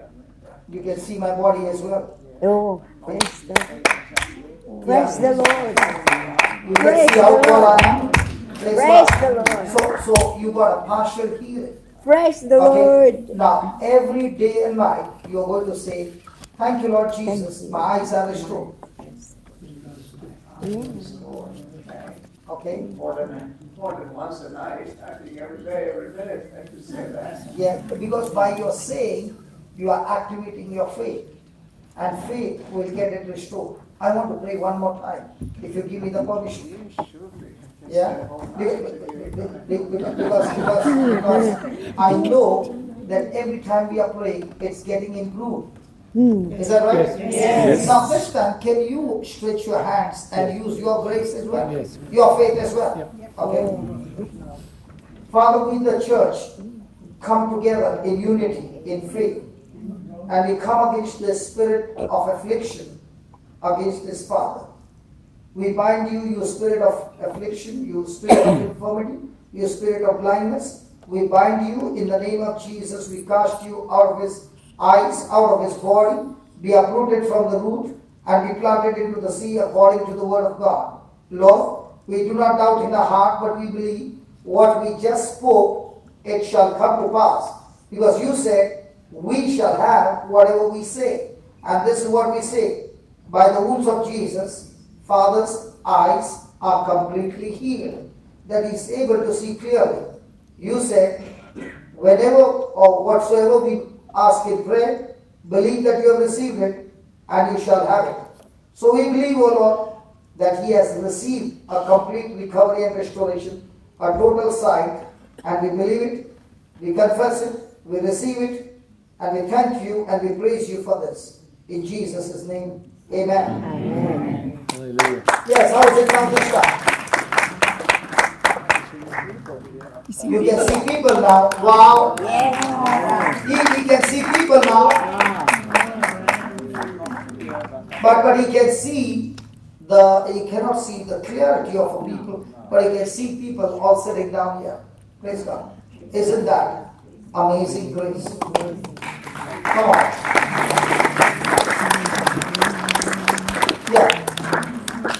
Yeah, one last. Father, where's Father, last one more. Yes. Last, please. Please. Simon. Thank you. Last. Yeah, somebody can take Father. Thank you very much. Thank you very much. I keep my prayers. Yeah, thank you. Yeah, thank you. Yeah, what happened? Last one. So, he can't remember. So it's just like what I suffered.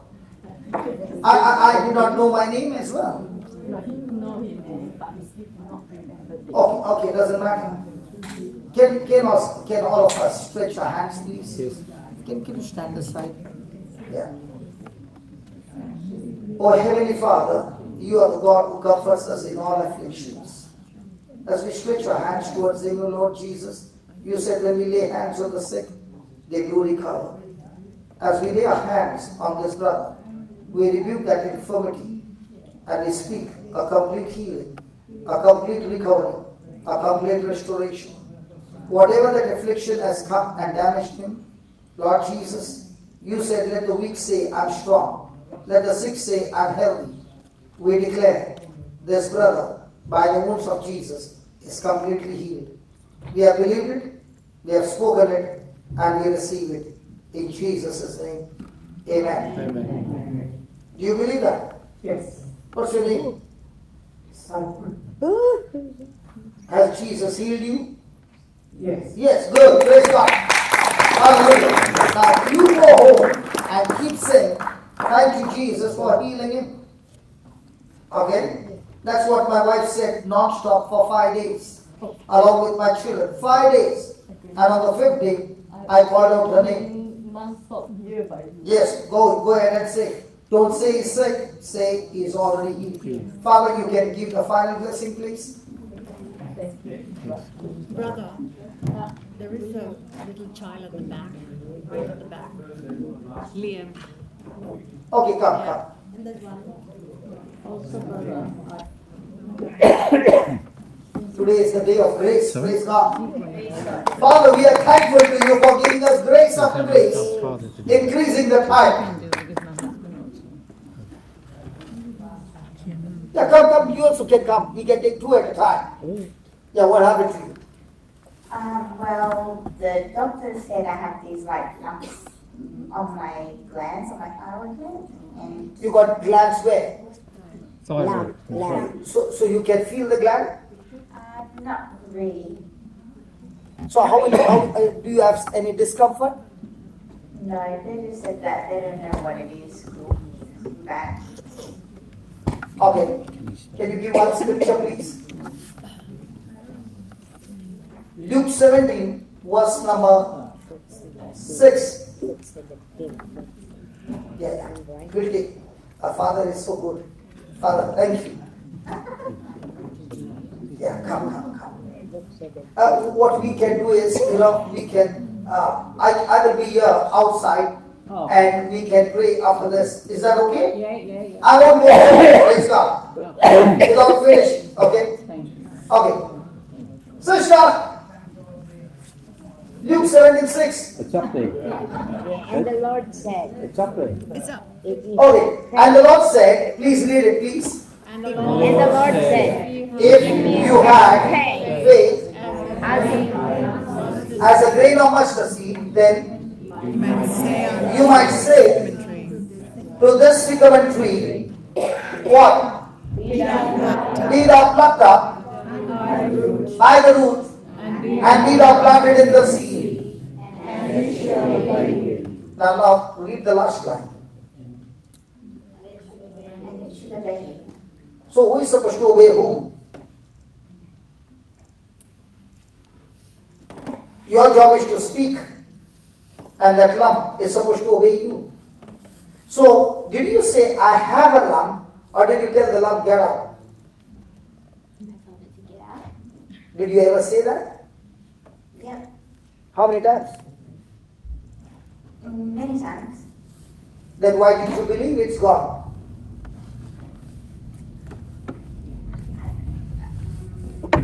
Okay, I'm going to say, will you believe it's gone? Yes. So if you believe it's gone, will you say, I have a lump, or will you say, thank you, Jesus, the lump is gone? I'm saying, thank you, Jesus, the lump is gone. Sure? Give me a hand. Lord, according to Luke chapter 76, you said if you have faith as a grain of mustard seed, you can say to the sycamore tree, Lord, I speak to this gland and whatever infirmity in our body, in the name of Jesus, I curse you. Yes, I curse you, you spirit of infirmity, you gland, you lump, whatever you are. I curse you and I cast you out of this body. Out of this body now, right from the root, and be planted into the sea. And you shall never come back again. And the word said, you shall obey me. So in the name of Jesus, you are gone out of our body, never to come back again. Thank you, Lord. I've said it, I've believed it, and I've received it. In Jesus' name, amen. Amen. Congratulations. So what will you say? Thank you, Jesus, for the lumps are gone, or the lumps are there? Gone. Thank you, Jesus. Good. Now is she smiling? Yeah. Yeah, what happened I got this pain in my right leg, to you? Okay. and I always, what should I say, my knee is really down. And because of that, I've fallen several. Father, in the name of Jesus, whatever is wrong in our body, you set it right. In the name of Jesus, we speak the same word, Luke chapter 17, verse 6. I rebuke this infirmity, I cast it out of our body, and I command it to die and fall into the sea and be destroyed over there. And the Lord said, it shall obey me. So the pain in the head, I command you to leave, and I command the whole body be completely restored, and the imbalance be gone in Jesus' name. Amen. Amen. Hold on. Can you take off your specs? Father, in the name of Jesus, all the imbalance be gone in Jesus' name. Amen. Now you can walk. There's no imbalance. Come on. Walk. Walk. No more imbalance. It's over.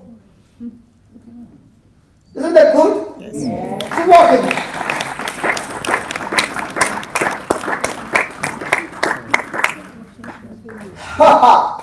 Is that good? Yes. No imbalance. And no pain. Thank you. Father, your oath has helped us. That's called grace. Thank you. Yeah, last. Yeah, what happened to you? Back pain. Back pain. Can you leave your back?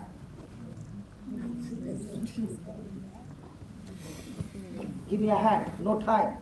Come on, loose. In the name of Jesus, be loosed, loosed, loosed, loosed, loosed, loosed, loosed, loosed. Check it out. Now, is it there?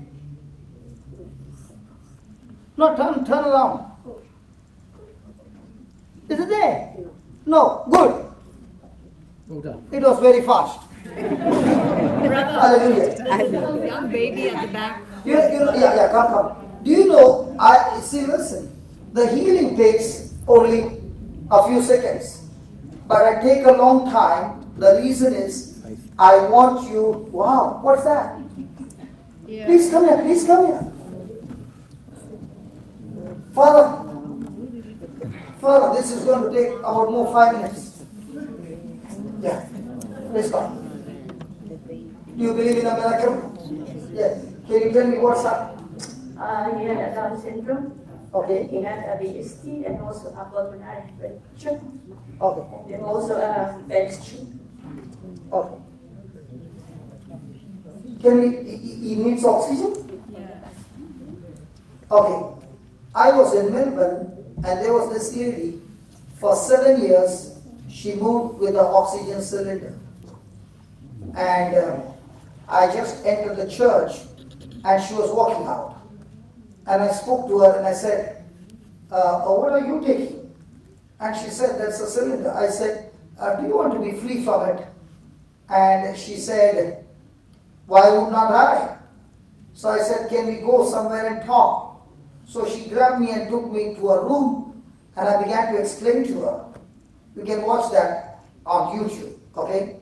And I said, if you believe now, God can recreate your lungs. And she said, I choose to believe. And I said, okay. So we began to pray. And I said, now, can you turn off the oxygen? She turned it off. And I said, can you walk around? She walked around. And she said, hey, I don't feel any restlessness. She walked again. And then she was a big lady. She grabbed me that I became restless. She was so happy that she began to squeeze me tight. Because I was very thin compared to her, praise God.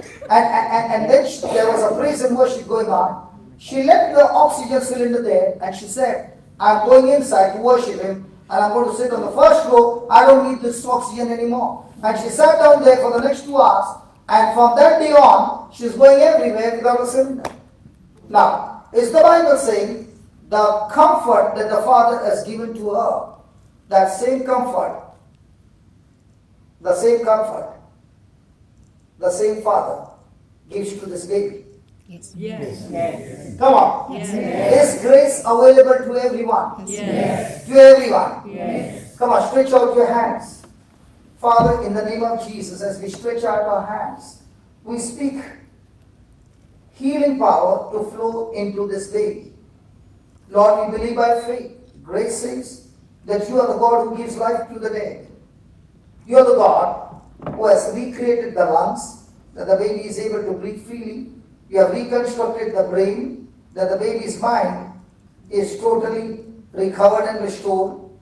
Father, every complication in this baby has been destroyed completely, and this baby has completely recovered and restored. Jesus, you said, by faith we can speak to every sycamore tree. I speak by faith in the name of Jesus.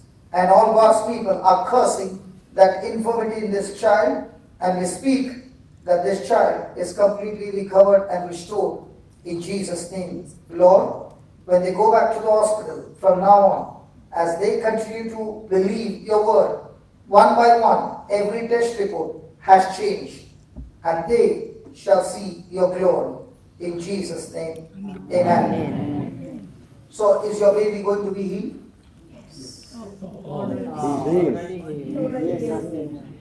Are you sure? Yes. You better teach her. Okay. And the Bible says when a husband and wife, they pray together and agree. What they agree, the Father in heaven shall do it. So don't ever even once say, my baby is sick. Say, my baby used to be sick, but now my baby is completely recovered and restored. Praise God. Thank you so much for coming. Thank you. Yes. Thanks. Can we give the Lord a big hand? Come on, let's stand up and give the Lord a big hand. Tonight is the night we had a great fun. Praise God. Hallelujah. Come soon. Before Father can come soon. Come soon, Father. You can come, Father. You hold this. Close your eyes. Do you believe God will heal you? Wow. Come on, keep it loose. In the name of Jesus. Be loose. In the name of Jesus. Be loose. Hold on. Now check. It's okay. Come on. Or you want me to do the dance test? You can. Yeah, Father, he is already healed. Good. Sit down.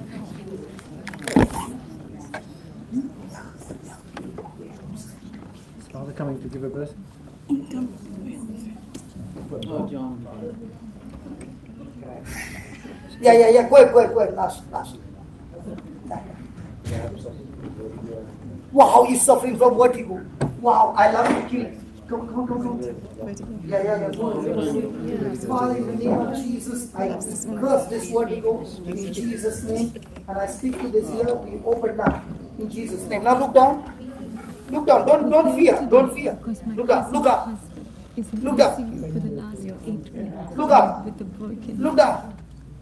Look up. No giddiness. Oh, congratulations. I scored 100 out of 100 in vertigo. So whenever somebody says vertigo, I know I can kill it all the time. Yeah, Father. Use your hands. Lay your hands on him. We don't get to go. You don't get to go. No, only his. Can we give the Lord a big hand for Father? See if you can talk to him now. That's okay. I'll just give it to you. And it Proposed our beautiful brother Johnson. with faith. No, it's my cousin's husband. Okay. And his name is that on On this? behalf of such a celebrity, the I prayer must meeting. express my Thank you. thankfulness to Yeah, you. Colleen does it all the time on WhatsApp. What's his name? And give us a lot of faith and love and healing. Generation people here. I believe that your faith will prove your believer. Also, believing the believer of God, that's His praise. And may God bless your ministry. The words of power to heal. You speak the words of God. And also, you act the word of God. You love the words of God and bring durability of people who need you around the world. May God bless your ministry and may God bless your life. Thank you, Father. And let us receive the blessing. Okay? The Lord be with you. May mighty God bless you, the Father, the Son, and the Holy Spirit. Amen. That's the peace of Christ. Thank you, God. And thank you everyone for coming tonight. Thank you, brother. Thanks.